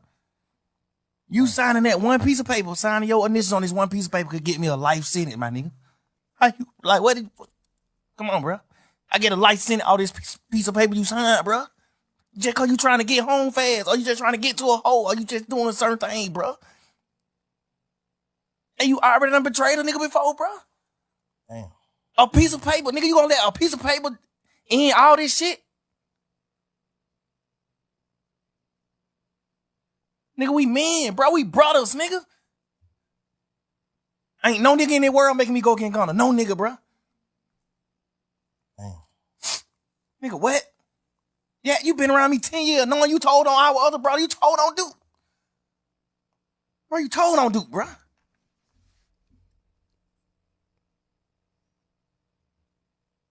When them niggas was shooting at you, Lil Woody, I helped you hide. You ain't had nothing to do with nothing. He said I helped you hide. I gave you money to put your family and your baby mama and they mamas and sister them in hotels and do this shit just to help you. I know you ain't had nothing to do with none of that shit. The police know you ain't had nothing to do with none of that shit. But the niggas in the street didn't know though. It don't matter. It's up. It's a war at this point. At this point, it's a war. Hide your kids, hide your wife, nigga, go to war. Cause you been standing on that. This whole beef started because of you. The whole shit started because of Lil Woody. Really? Damn. Fuck, nigga, why? How the fuck you gonna tell, nigga? This shit started because of you. Damn. The whole case, bro. This shit because of you, my boy. The whole case because of Woody. Some sucker shit this nigga did to nut them. Some sucker shit. We just being real niggas and your brothers and standing behind you. Fuck that. You did some suck ass shit, but boy, these niggas better not fuck with you. Damn. Now you got Shannon, Yak, me, Duke, and everybody else who got them on our side. You got all us going through shit. Because of your own action that you did on your own time. And you folded. You told. You did the worst. I'd rather you tell the ops where I live than tell the police. Nigga, we go to prison forever. Nigga, I'd rather die than go to prison.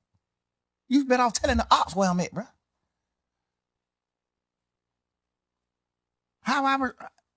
What the fuck you mean move forward, man? You want me to just get out of jail like these pussy ass niggas and just go forward and don't speak on shit? Just go forward and live my life. Just woody do. Yeah, I got blessed. They let me out of jail. Woody do, woody. I can't. I don't know, man. 2 years supposed to be healing, bro. You in there talking How shit. the fuck I'm a heal in the midst of the fire? How I'm a heal in fire? Damn. Speaker, what up? Tell me, So how basically what you saying, you Says Thug feeling real emotions. trying to watch block out a lot of shit. You suppressing. That's what they call it. they're trying to go And she forward. still trying to be young thug at the same time, trying to hold up an image, basically. Being a real nigga, I ain't holding no image. No, I'm just saying image of... This shit ain't no image. This shit real life. I'm saying that you ain't hurt, though. Oh, the image of I'm not being hurt, yeah, for no, sure. I'm talking about I ain't even that's know. an image, because a nigga be hurt. Yeah, but I ain't never even woke up until right now talking to you and noticed that I was hurt. I ain't never even knew that. I just thought I was just running around just living life like, fuck this shit. God just made me a happy person. I'm just happy. I think I'm happy. That's why I just told you earlier when you said, why you ain't just doing what you supposed to do when you got out of jail? What I know you to do, bro. Why you ain't just being Michael Jackson? Nigga, I thought I was. I thought I was happy. Hell, I'm just chilling. I still just wake up some days and get in my feelings about certain shit. Cause I feel like, Gunna, you my brother. I love you to death, nigga. Why you ain't gave me an explanation? You know how to get in touch with me, nigga. My daddy put me in your group text. I don't even want you to have my number. My daddy put us in a group text. I called my minister like, hey, who the hell number this is? He goddamn made some phone call. He come back. That's Gunna number.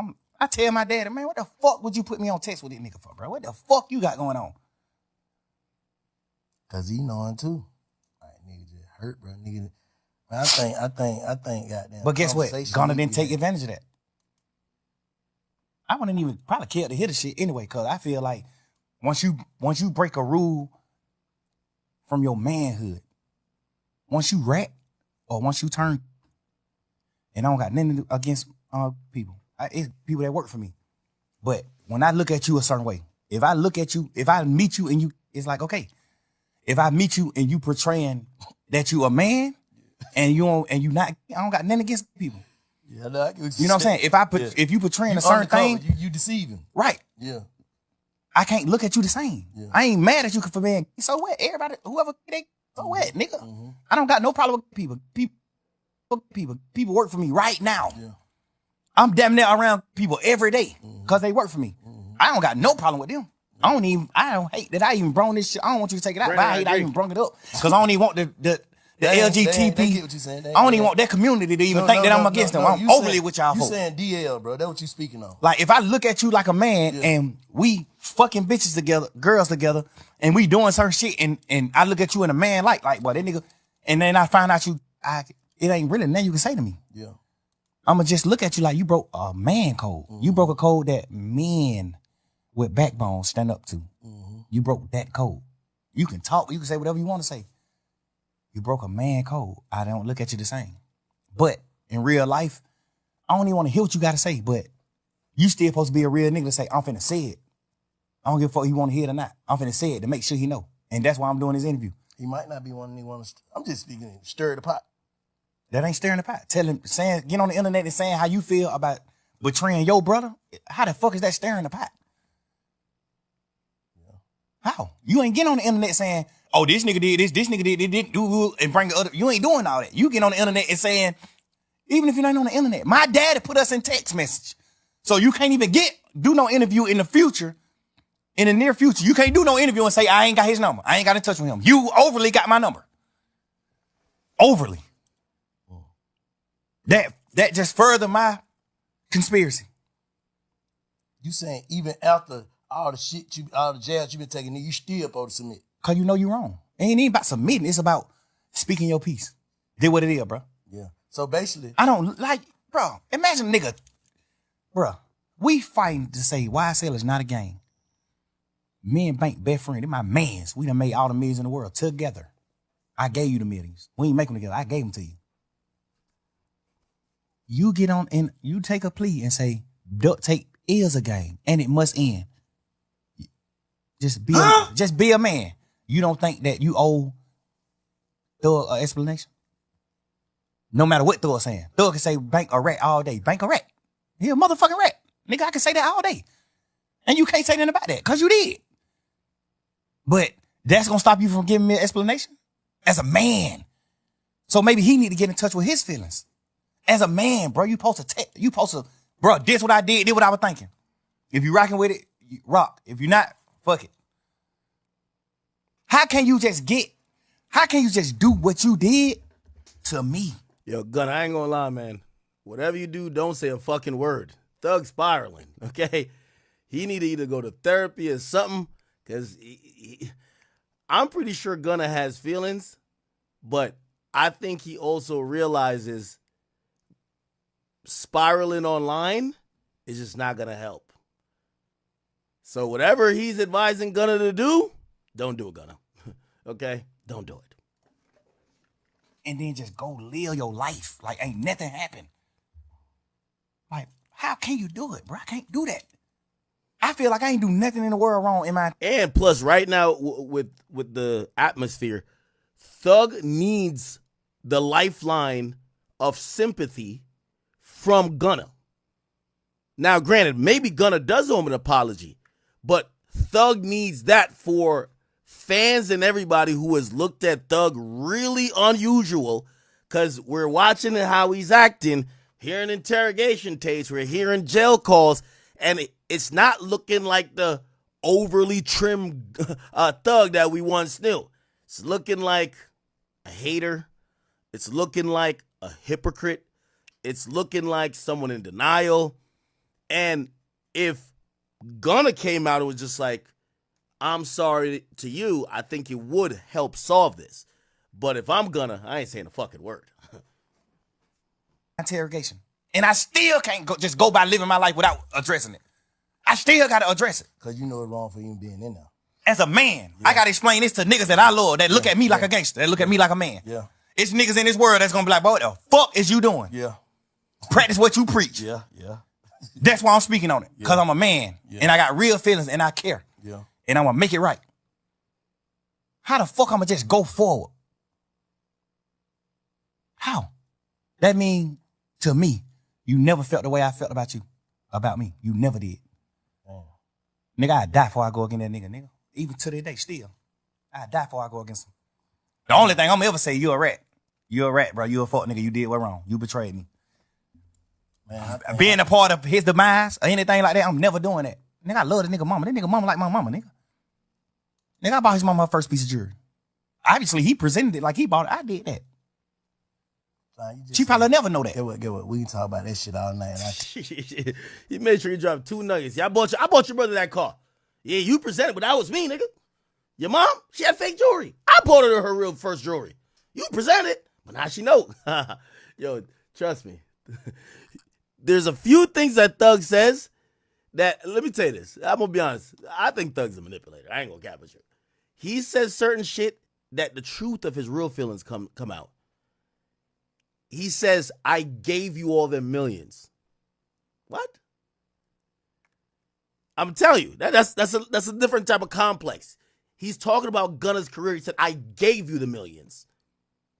That's an interesting way to look at it. Also, this heartbreak that he's showing that he has for Gunna. Oh, yeah, I can't believe he did that. You owe me this conversation as a man. I think he acts like the only heartbreak in this whole situation where some people went away to jail for a long time is Gunna supposedly ratting and betraying him. What about the people whose lives were ruined that you caused? Have you done the same? It's very like it's if y'all seen 3 years of trial and y'all think the biggest sin or the biggest, issue that came out of this was Gunna turned his back on Thug and not heard about murders that was going on, how families got fractured. The family of Donovan Nut Thomas showed up to that court for 3 years straight and not one fucking apology to any of the supposed victims, and the only thing we care about is if Gunna ratted. I think we lost the plot. We lost the plot. Or you can just believe the manipulation. I don't give a damn. Tell you, I'm gonna just bring it back to bro. This shit got you fucked up. You said that, right? And you agree, right? We just unlocked that, right? All right. How do you heal, bro? How do you move forward? Period. No, Bank. I ain't. That's why I'm talking to niggas like you, bro. That's why I talk to OG, bro. You gotta put me down. I don't know. You gotta put me. Somebody tell me what I can do. Like, bro, I'm just telling you. With the stick. I'm telling you my. I was girl, how you heal then? I healed it, but like that with soap and water. Soap and water ain't gonna heal this shit, man. Yeah. Guess what? You more in touch with your feelings because you're an older man. You more in touch with how life is. You done been my age before. I ain't been your age. Yeah, shit. So you could tell me if you know. Tell me ways I can heal. I don't know, nigga.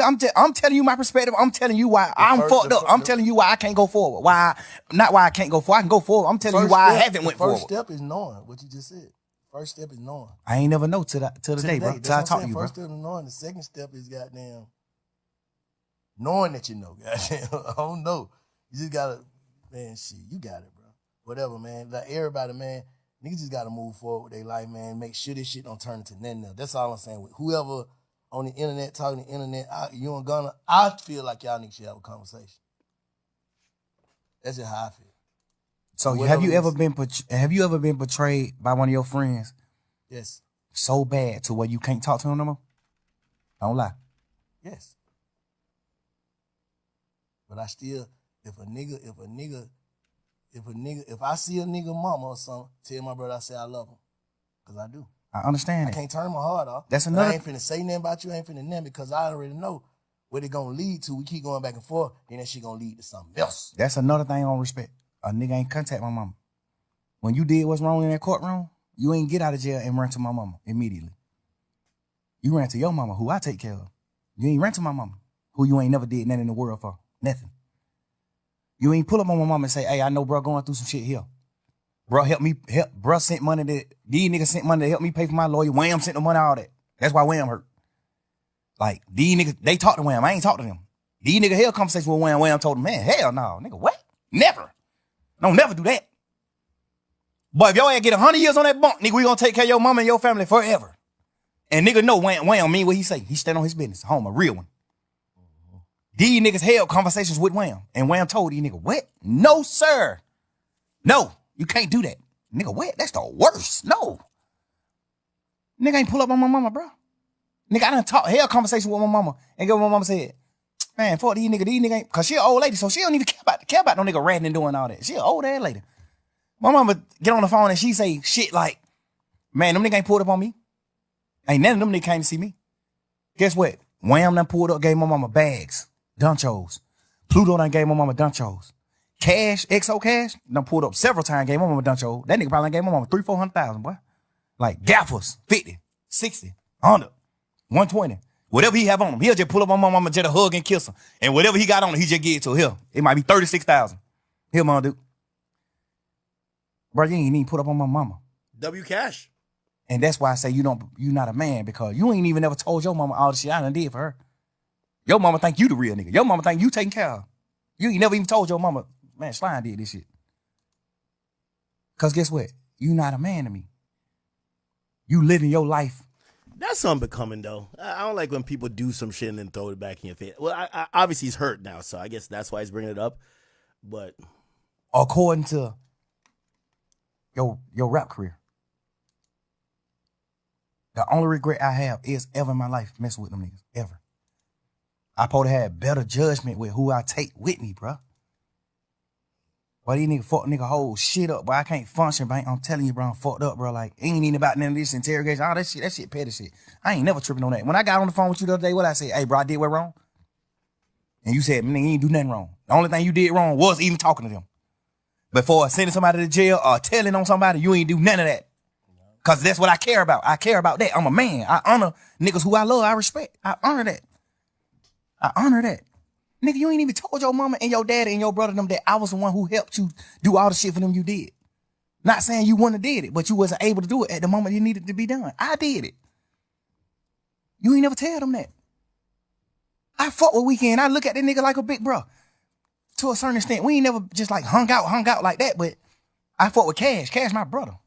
This nigga a part of my management team. Sal a part of my management team. I paid money for your album to go number one. You not bigger than no fucking Weekend, nigga. I paid money for your album to go number one. The thing I don't respect about Eb is she ain't tell you that. She on the phone with you in jail saying, man, take your plea, gone. Fuck these niggas. Ain't none of y'all real. Ain't none of y'all gonna just say, damn. You can't say that she said that, Who? You can't just say He told some of our friends that Ed was part of the reason he took his plea. Ed was like, man, shit, bro. You gotta focus on your career. You gotta, I'm telling you. And she said she was saying it to the degree of like, she know how to play the game. You know, she came up on the Pluto. She know how to play the game. But she was telling him like, shit, if you want to help Slime, you need to get out. So you can help Slime. What made me know that was some cap is when you got out of jail, you didn't help Slime at all. When you got out of jail, you didn't help Slime at all. Savage sent money to Thug.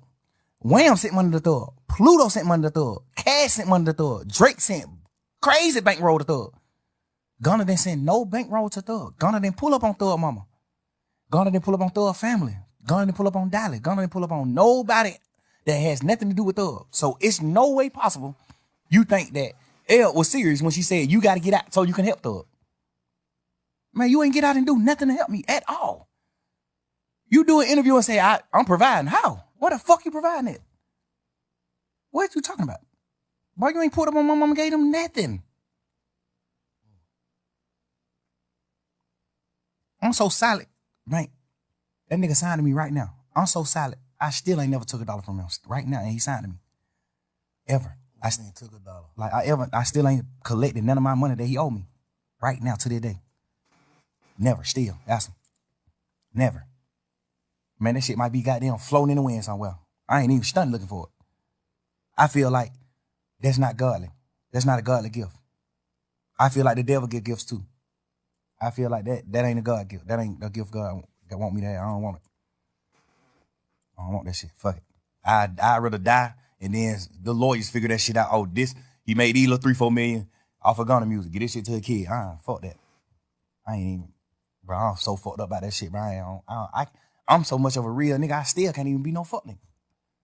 I still can't even go, that ain't even been a fuck nigga. I can't even be a businessman with this nigga.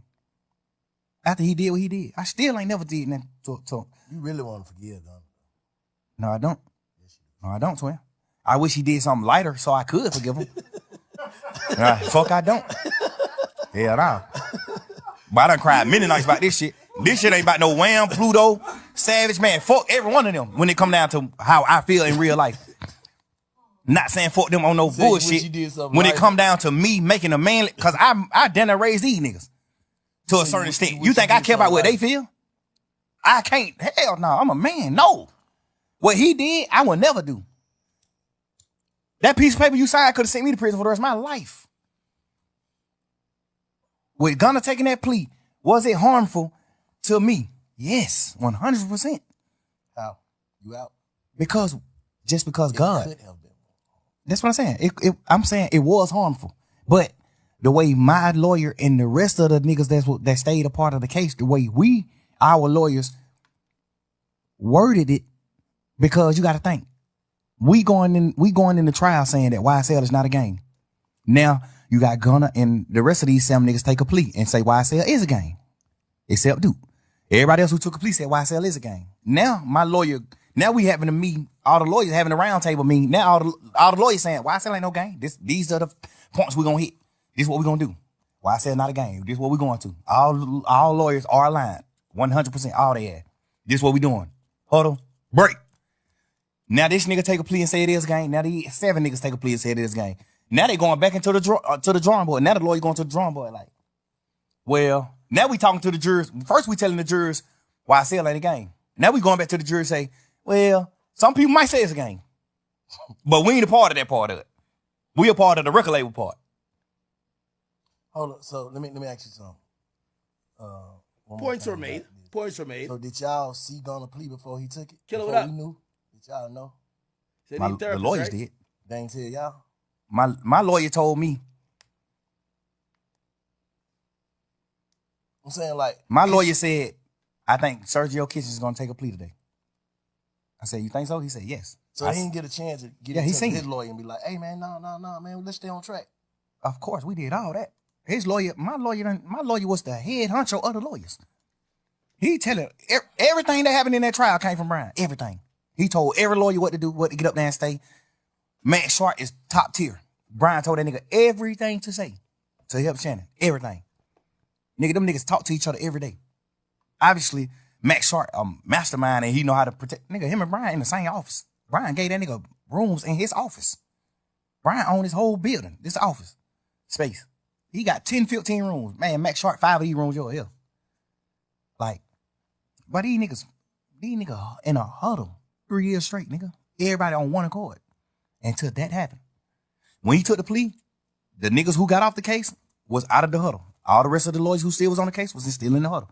But we had to change the plan. Hey, we gonna run to the right. Now we got to change the plan. Hey, we gonna run to the left and we gonna say shit. Some people did run to the right, but we ran to the left because it was open.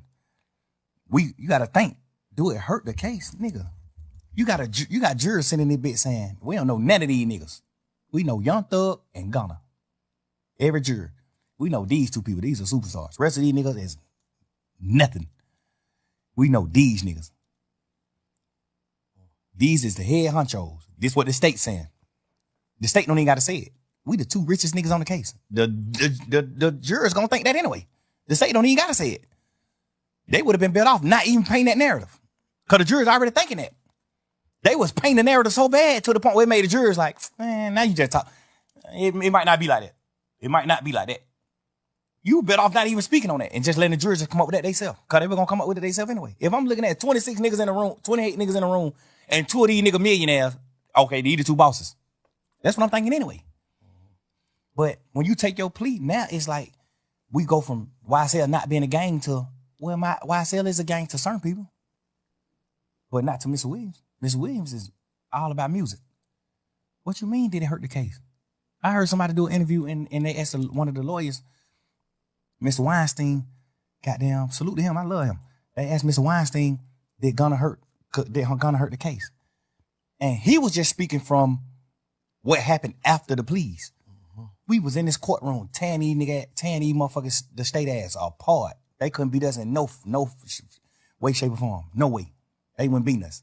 So that's why we say what them niggas taking the plea didn't harm the case. We saying that overall it ended up not harming the case. But right at that moment when you take the plea, yes, that harms the case. Nigga, we saying that it's not a game. You taking the plea as the second man in charge. You taking the plea as the second man in charge, and you said it did harm the case. I mean, and you saying that it is a game. That harms the case. Why would an interviewer, why would anybody doing the interview even ask that question? Did it harm the case? Nigga, of course. What the fuck you mean? Yes. I guess the question should be, did it harm the outcome? It ended up not harming the case because of the masterminding of the rest of the lawyers as the court case, as the trial went on. So basically, in your mind, you feel like this nigga got out of jail feeling like, man, this nigga, he gone. Overly. I feel like all of them took a plea in the beginning because they thought we were gone. They thought, nigga, what the hell? What the other reason is? You went from a real nigga, a stepper, a real live street nigga, respected street nigga, to a rat. Cause you thinking Somebody on that Hey, little damn, man. All right, twin, I'm gonna hit you back. I love you, bro. I'm doing an interview.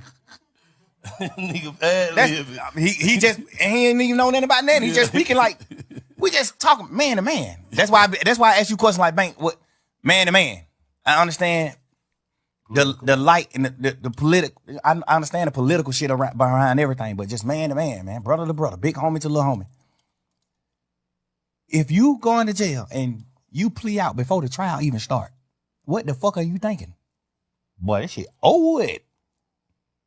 Man, you don't remember them Zoom calls that was all over the internet? The Zoom calls when we was going to court them first few times on Zoom. Before we made it to the courtroom, we was on Zoom. When we was going for buns and shit. Man, you don't remember me asking that nigga on the Zoom? We don't even supposed to talk. I broke the law. I'm on the Zoom. I said, Gunner. You good? He look at me on the Zoom. I say, you good? Chin up, nigga. You good? He say, yeah. Some shit. I forgot what he said, but he just, the energy was just down. Not even on no bullshit, no fun shit in that. Like the energy was that down. Yeah. So it just automatically made me start thinking like, little bro, you good? I'm not saying that you know rat. And then at that point, I'm just like, nigga, what you going through? You good? And that's why, cause I'm a big brother to these niggas. So that's why I do shit like head up when we on these calls. When we in this courtroom, man, head up, chin up. Fuck that, nigga. If we go to prison for the rest of our life, whoop they do. We go to prison, nigga. And we fight to get out this bitch. If we beat these folk, what they do? We beat them. We go forward. That's how I go. But can a nigga feel like, shit, well, it was still a nigga left on the case and you took your plea? Yeah, but my plea didn't say, my plea couldn't harm nobody. You see what I'm saying? Yeah. My plea, break it down for us, man. My plea, I ain't say why I said with no game in my plea. I ain't say nothing in my plea. That's why I didn't do the plea. The state offered me a plea, and they wanted me to say YSL was a game. I'm the owner of YSL, the game, and YSL must end in the state's plea. They say all this in their plea. I told them I'm not doing that. So they wanted me to tell about Nut getting killed. I don't know nothing about that. They wanted me to tell about Shamel Drinks, the other nigga from their side getting killed, the 3-4 more niggas from their side getting killed. Even they were talking about niggas who got killed from their side that weren't even involved in the case. They just wanted me to tell on that. Like, you gonna tell them all this shit. We know you know about all this shit. I'm telling them, I swear to God, on my freedom, I don't know about none of this shit. Nigga, I'm in the clouds. I really don't know about this shit. Guess what that state ended up saying? We going back and forth. Week. Just talking about the plea, the agreement, the plea agreement. Weeks and weeks.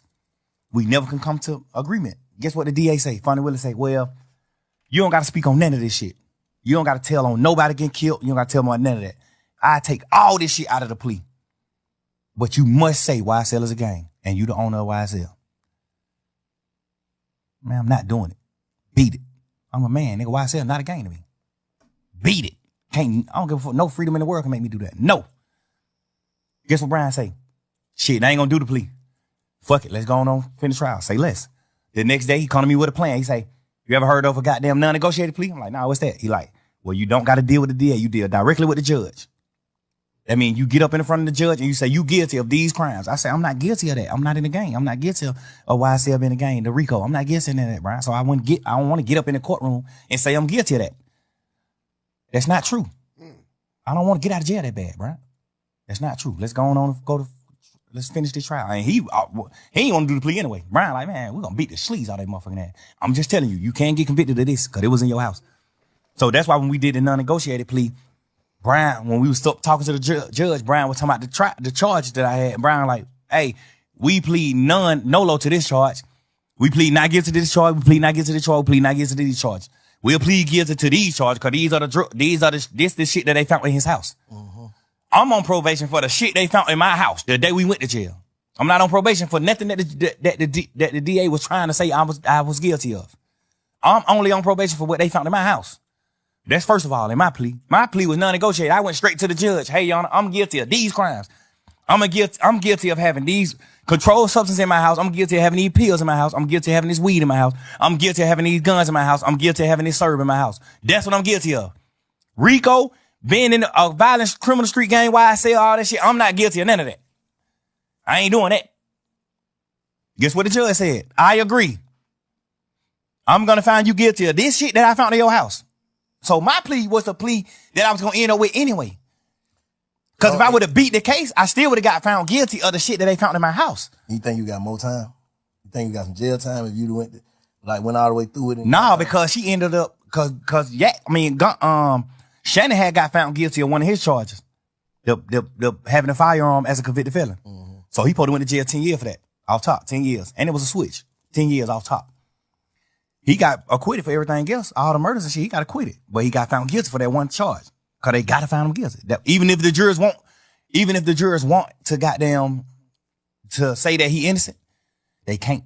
So Shannon kept it all the way out too? Yeah, that's just the law. But when he got found, when they say you acquitted for everything, but you guilty of this gun charge, we in our mind thinking like, dang, like they even go to prison for the gun. Get what the judge say. You've been through enough. I'm gonna let you out. So I feel like now, if I would have stayed in the trial, I would have got found guilty of the shit that they found in my house because it ain't no law that tell the jurors they can get around it. It ain't no way to get around it. So the jurors like, fuck. Ain't nobody claiming it and shit. Like, fuck, we gotta find them guilty for this. It's no way around it, even if they want to. You see what I'm saying? They can't let me off the hook for it. I gotta get found guilty of that. So why the fuck when I not take a plea and get out of jail today or some shit I know 9 times out of 10 I'm gonna get found guilty for anyway? At the end of the trial, I would have got found guilty for the shit in my house. I would have beat everything else. I would have got found guilty for the shit in my house. And she didn't send Shannon to prison. So she probably wouldn't have sent me to prison. She probably would have said the same thing. Like, all right, I'm gonna give you probation for this shit in your house and go on live your life. Cool. I still would have, the same shit I'm on probation for now, I still would have been on probation for at the end of the trial, because it was no loops for the jurors to find me innocent for that. 100% you get found guilty for that. They can find you, they can say you ain't guilty of it, but it's like them not being real. It's like the jurors just not being real. Like, well, it ain't nowhere around this shit. This nigga ass is guilty of this. It ain't nothing around it. No law that makes me overstep that. He guilty. So what's your temperature with Lucci right now? Ain't no temperature with him. Man, bro, I pray that nigga get everything he deserves. Everything. I told that nigga, even in the midst of our beef, I told that nigga, bro, I said some bullshit in it too, but I was speaking really from the heart, real. Bro, I respect everything you do for your mama and your kids. I respect all that shit. If not, I would have been did something to your ass. That's what I tweeted. I said, if I ain't respect what you did for your mama and your kids and how you look out for your family, I would have been did something to your ass. I'm just a real nigga. I respect how a nigga treat their family. Like, but I respect it. He was an active dad in his children's life. Still right now, since he been out. I still be watching him now since he got out. He's still an active father. I respect that. Man, I don't want no harm. I don't want to do nothing to you, bro. You're a real man to me. Why the fuck would I want to kill a nigga that I think is like me? You're a real man to me, bro. But leave me alone too, though. Like, stop. Don't fuck with me neither. Cause if it have to go a certain way, then we got to go a certain way. So, but that was my way of trying to just tell niggas like, hey, bro, I ain't on that. I ain't on that, bro. I'm living life. I'm doing shit, bro. I'm doing shit in this world for real, bro. Bro. And the nigga, he tweeted me 1,000,000 times. Fuck, nigga, you ain't nothing like Tupac. Nigga, you a rat. I mean, you're a goddamn punk. You gay. You wore a dress. You did this. You did that. Woo. He tweeted me probably 20 times in a row. Every day, just judging it. Agony, every day. I tweeted him one time after he tweeted me 20 times. I said, nigga, if I ain't respect what you did for your mama and your children and how you looked out for your family, I would have been did something to your ass. If you read that tweet from me, what you'll say? What you'll tell Lucha? Man, leave that nigga alone, bro. Right? Yeah, I say he trolling. Hell no, that ain't trolling. I'm just saying, but I say he trolling, but he don't want to do nothing to you. I say that. Right. He told him he don't want to do nothing to you. He He really wanted to end with that tweet. Yeah. Cause really me or him don't got nothing to do with it in real life. Me and him don't got nothing to do with none of the beefs on both sides. Me and him don't got nothing to do with it. He just loved Nut so much, he just asserted himself in the shit. But I thought they were saying about a girl though. Hell no. That shit was trolling. When he said he fucked my girl and all that shit was trolling shit. We were But trolling. That's what I'm saying. That's what niggas thinking like. Yeah, nah, All hell this no. whole beef behind. No, sir. This shit is behind Nut. Woody broke in Nut car and stole his jewelry. And I'm saying all this shit because it's all public record. We already done said all this shit on the stand. Him and the DA done said this on the stand. He broke in Nut car and stole Nut jewelry. He didn't know it was Nut car. He seen a peanut chain. He said, oh shit, this nigga Nut chain. He called Nut and said, hey, bro, he ain't put it on himself. He just said, man, some young nigga broke in your car. They brought the jury to me. And Nut like, all right, bring the jury. I ain't tripping. Nut a player. I ain't tripping. Nut, bring the jury to me. Whoa. He bring the jury to Nut, get jury Nut back. Get Nut his jury back and goddamn gone on by their business. Nut ain't tripping. Nut like shit, I got all my shit back. I ain't tripping. But you got niggas who with Nut who like, man, these fuck niggas just played. Let's take it down. So the whole time, me and Nut on the phone every day trying to stop these niggas from beefing. Like, man, bro, we ain't on that, bro. Nut getting money, I'm getting money. Like, nigga, we were hanging out. I turned Nut on to Bird. I brought Nut around Bird. Cause I know Nut best friend, the nigga who they call Birdman from Pink City. Mm-hmm. I know him from being Nut friend. I don't know. I ain't never seen him though. I probably seen him 2 times in my life. Mm-hmm. But I know him and Nut used to call themselves Bird and Slim. Mm-hmm. So when I got on and I met Bird, get what I told Bird in Miami. Man, you got to meet these niggas from the hood, from the city. They call themselves Bird and Slim. You got to meet these niggas. Like, bro, I'm 100% the most genuine nigga you could think of, bro. I'm telling you. It's a real fact. I wish Nut was living so he can say the same thing. I turned him on a Bird. The pictures when you see Nut on a boat with Bird, I'm here. I'm there. I took the picture. I got Nut phone and took this picture. Man, Nut take the picture with this nigga, but I know y'all look up to this nigga. I told Bird, man, Nut is supposed to be Slim. So you got to wait. The other nigga, Bird, who used to be with Nut, he was in prison still. He was in jail doing some time, doing a bid. So I told Bird, man, like, man, you got to meet the nigga Birdman from Atlanta who call himself Birdman. He bald and the nigga tattoos in there. He really think he Bird. I'm like, he in prison right now, but you got to meet him too. Like, I turned Bird on the Nut. I had Bloody J around Birdman trying to do deals. I turned Bloody J on the Rocco. I've been lit in this town. I made niggas lock in. Me and Bloody J them started off beefing about them saying that Boo was a rat. Boo told on Mo. We ain't never seen that paperwork. Still to this day. They typed up some, you right, they typed up some paperwork one time and it was fake paperwork. The only reason why we knew the paperwork was fake because they misspelled words. Ain't no motherfucking DA office misspelling no word, dumbass nigga. They misspelled prosecution and all type of shit. You saying they made some fake paperwork? But these niggas had some fake paperwork saying that Boo told on Mo. Mo told me this. Boo told. I seen Boo get on the phone with Mo myself. I seen Boo on the phone with him myself. Witnessed it right there. Boo said, man, these folks times you said I told on you, Mo. Get what Mo said. Man, I ain't told no nigga that. I ain't told nobody that. I fought with you, Boo. Man, nigga, every time I see you, we dealt. Like, hell, I ain't told nobody that. I ain't say nothing about it, but Mo, you told me your damn self that Boo told on you. Man, these nigga had all this shit kept. I made these niggas get on the phone. Some paperwork though, that shit kind of different though. Yeah. You see some papers. What? When you see paperwork, supposed to believe that. Now. When you see paperwork, this paperwork. Yeah, this shit paper. I don't give a fuck how they spelled it. I'm just saying. Nah. When a nigga see it, no, cause you gotta. Everybody make human mistakes though. No, we gotta know theatrical. Hell no, nigga. Well, when a prosecutor typing up, you can get a new trial for that. If they misspell some words in this paperwork, nigga, you can get a new trial. The fuck you mean? Them folks ain't making no mistake like that. I promise you that. Look at our paperwork. I bet you whatever you think you want to bet ain't no misspelled word in that motherfucker. Nigga, this is the real law. Any mistakes, you can get a new trial. Anything. Nigga, folks ain't making no fucking mistakes. Nigga, you crazy? Especially on those certain words. They are prosecutors. Big bank is motherfucking big facts. How the fuck I'm gonna go for some paperwork and big bank spell big facts wrong? Nigga, what? How the hell the prosecutor gonna spell prosecution wrong? What are you talking about? Nigga, beat it. Points are made. What are you talking about? And they had more than one misspelled word. They had like 4 or 5 misspelled words on the first piece, on the first sheet. The state of Georgia versus this. That was wrong. That spelling was wrong. Like, man, y'all done made 15 goddamn misspelled word on the first piece of paper. Beat it, man. That shit ain't real. That shit ain't real. But even if it is, God bless the dead, boo dead. So what? Even if it is. Even when I figured out, because Mo told me himself that Boo told. So even when I seen Mo, when I heard Mo on the phone with Boo and Mo denied saying that to Boo, I ain't even tell Boo Mo told me that. I ain't even tell Boo, man, he capped. He told me you did. I ain't say none of that, cause I'm just not no messing nigga. I ain't doing that. When I heard Mo tell Boo to my face on the phone from jail, Boo said, "What's up, my boy? What going on, nigga? That Boo." He like, "What's up, my boy? What's up, big?"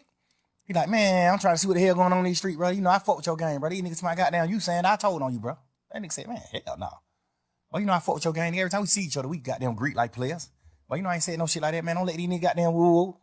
I heard him say this out of my own mouth. Why thug movements like that? And I ain't trying to stir no shit up within they crew. Man, all them niggas, man, I respect all gangsters, all real niggas, all niggas that do what they supposed to do. I see Mo take care of family from jail. I respect the boy. I done been on the phone a few times. Even throughout the beef, I done been on the phone with him. "Hey, bro, man, I ain't got nothing to do with that shit. Keep that shit away from me. I'm trying to do what I need to do with this rap shit. But I made it out of Cleveland Avenue, nigga. I got 6 motherfucking kids, nigga. I'm doing what I'm doing. That's why I was fucking with nigga like Bloody J.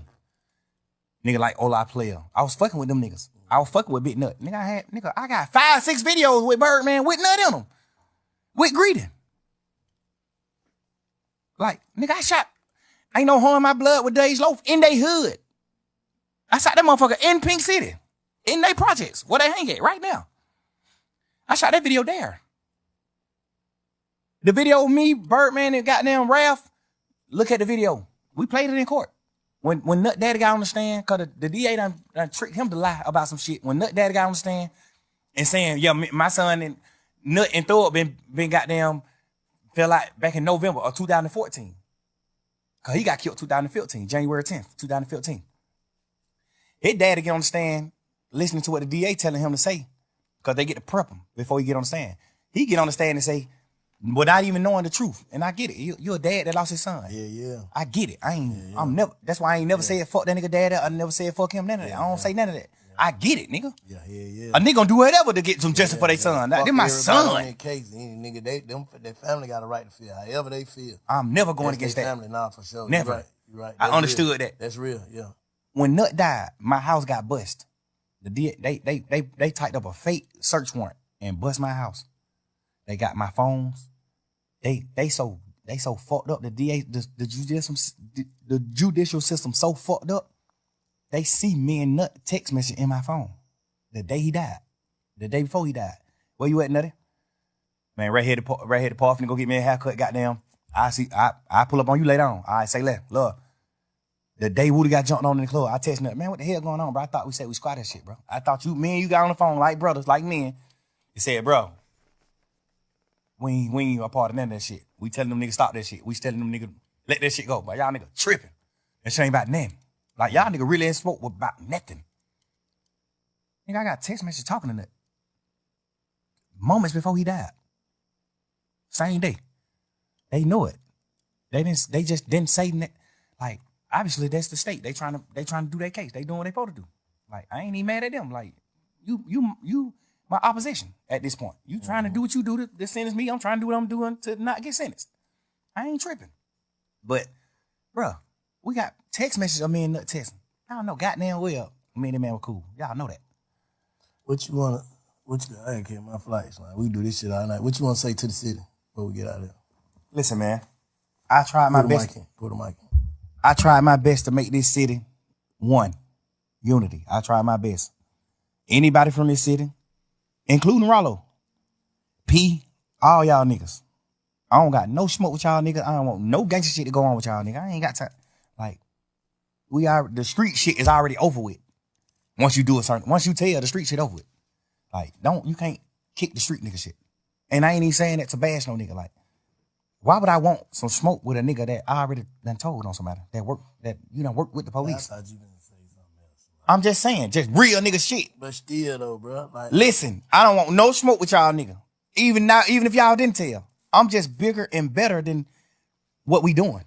I'm bigger and better than this. I don't want no smoke with no nigga. I don't got no problem with y'all nigga, man. Peace, love, and blessings.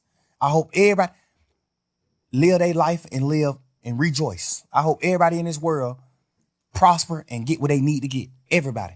I don't got no hard feeling with no nigga. Even the niggas on this case. Even the niggas that I'm mad at. I'm forever mad at. I still don't want you to fail. Obviously, I done been in my feelings and I done been on jail calls and saying shit like, man, I want to drop the same day. I want to do this. Fuck that. I just want mad. I'm out of jail. I beat this shit. Nigga, I understand the chance God gave me. I understand the chance that the judge gave me. I understand all that.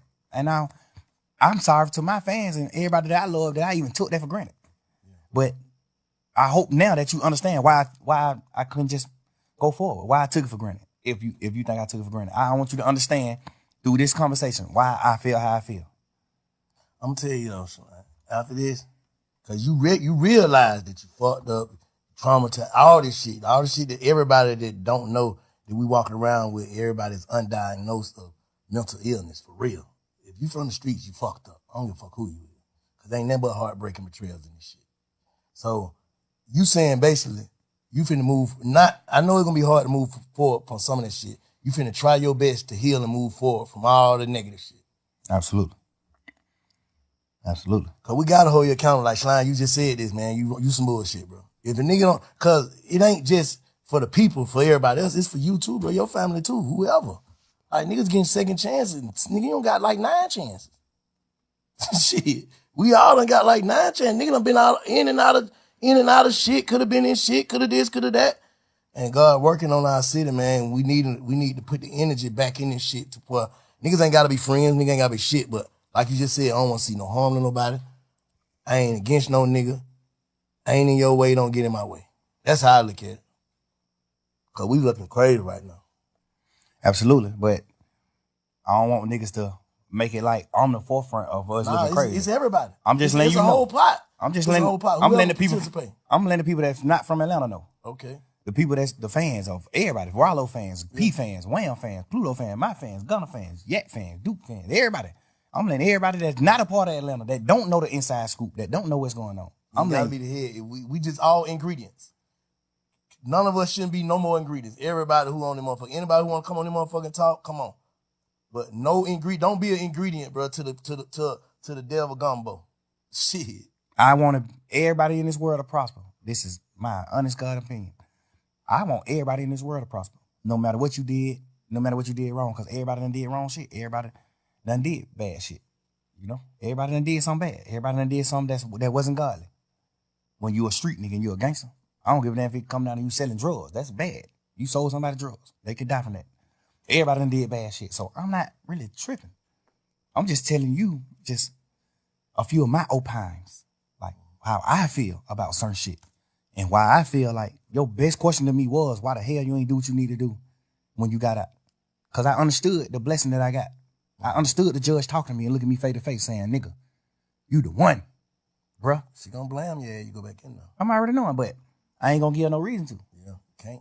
You know what I'm saying? I'm going forward with my life, bro. Like, I ain't tripping, bro. I just feel like at this point, I ain't never spoke on it because I was just a man. Like, I'm just on some shit like, man, we going fuck that shit. I'm a man. Y'all niggas some rat. Y'all niggas did what wrong. I was just living in that dream. But now just having a conversation with you and talking and just like feeling it. Like, it just feel like I gotta just go on. I gotta move on. But I just wanted Gunna, Duke, Yak, you, all my fans, Rollo, P, Wham, Pluto, everybody, Weezy. I want Cash, everybody who I love, who I honor. I want all them to know this my side. This how I feel. This why I'm how I am. This why I stream so much on them niggas. This why I'm how I am. I feel betrayed. I feel hurt. I feel whatever you call it. I just feel it. Nah, this shit was big, bro. I appreciate you for even calling me to let me be a part of, you know what I'm saying, witness a part of your pain and your journey and the way your perspective of shit, you know what I'm saying. I just hope you goddamn allow us to be a part of goddamn your healing journey, bro, for real. Because the nigga fucked up. Just gotta get this shit right, King. I'm trying my best, bro. You think I should let people just witness the healing, all that shit too? What you mean? You think that's good? Like, obviously, I just spoke my pain and what I feel about my whole situation in my life to the world, it just took me a lot to do, but I did it. You think I should let people in on my healing process too? Yeah. Ain't no other way. Like, shit, cause, bro, one thing about it, bro. I don't know, you locked up, bro. But my partner passed away, bro. Like, it wouldn't work without other people goddamn helping me and talking to me and pushing me through. That shit wouldn't work, bro. Like, that's the worst shit I ever felt in my life. I was already on a transition side. Like, just anyway, just when y'all need to caught them case, I'm like, oh, they snatching niggas' ass up. That shit kind of did something to me. Like, I ain't trying to go sit in that motherfucker. The niggas, a bunch of niggas lying on me. So I just straight told God, if they ain't got me for nothing that I already did, I ain't doing nothing else. And that's what I've been on ever since. You know what I'm saying? And I don't take shit personal. Like, I used to just, like this, take everything personal. I don't take that personal. That's the first thing, bro. Get that book, bro. 4Rm, dog. And just listen to it on your phone. Whenever you ride to the studio, 4Rm gonna show you, bro. You can't take shit personal. Have you ever read the fifth agreement? Nah. Read the fifth one. You read the 4 already too? Yeah. Okay, but shit, you got that motherfucker the truth, bro. Well, definitely. Nah, but you gotta allow people to goddamn Be a see part the of growth, cause you see the growth and be a part of it, cause you allow us to see all the other shit. That's a fact. I appreciate you, bro. Appreciate Let you, me OG. pull up on you.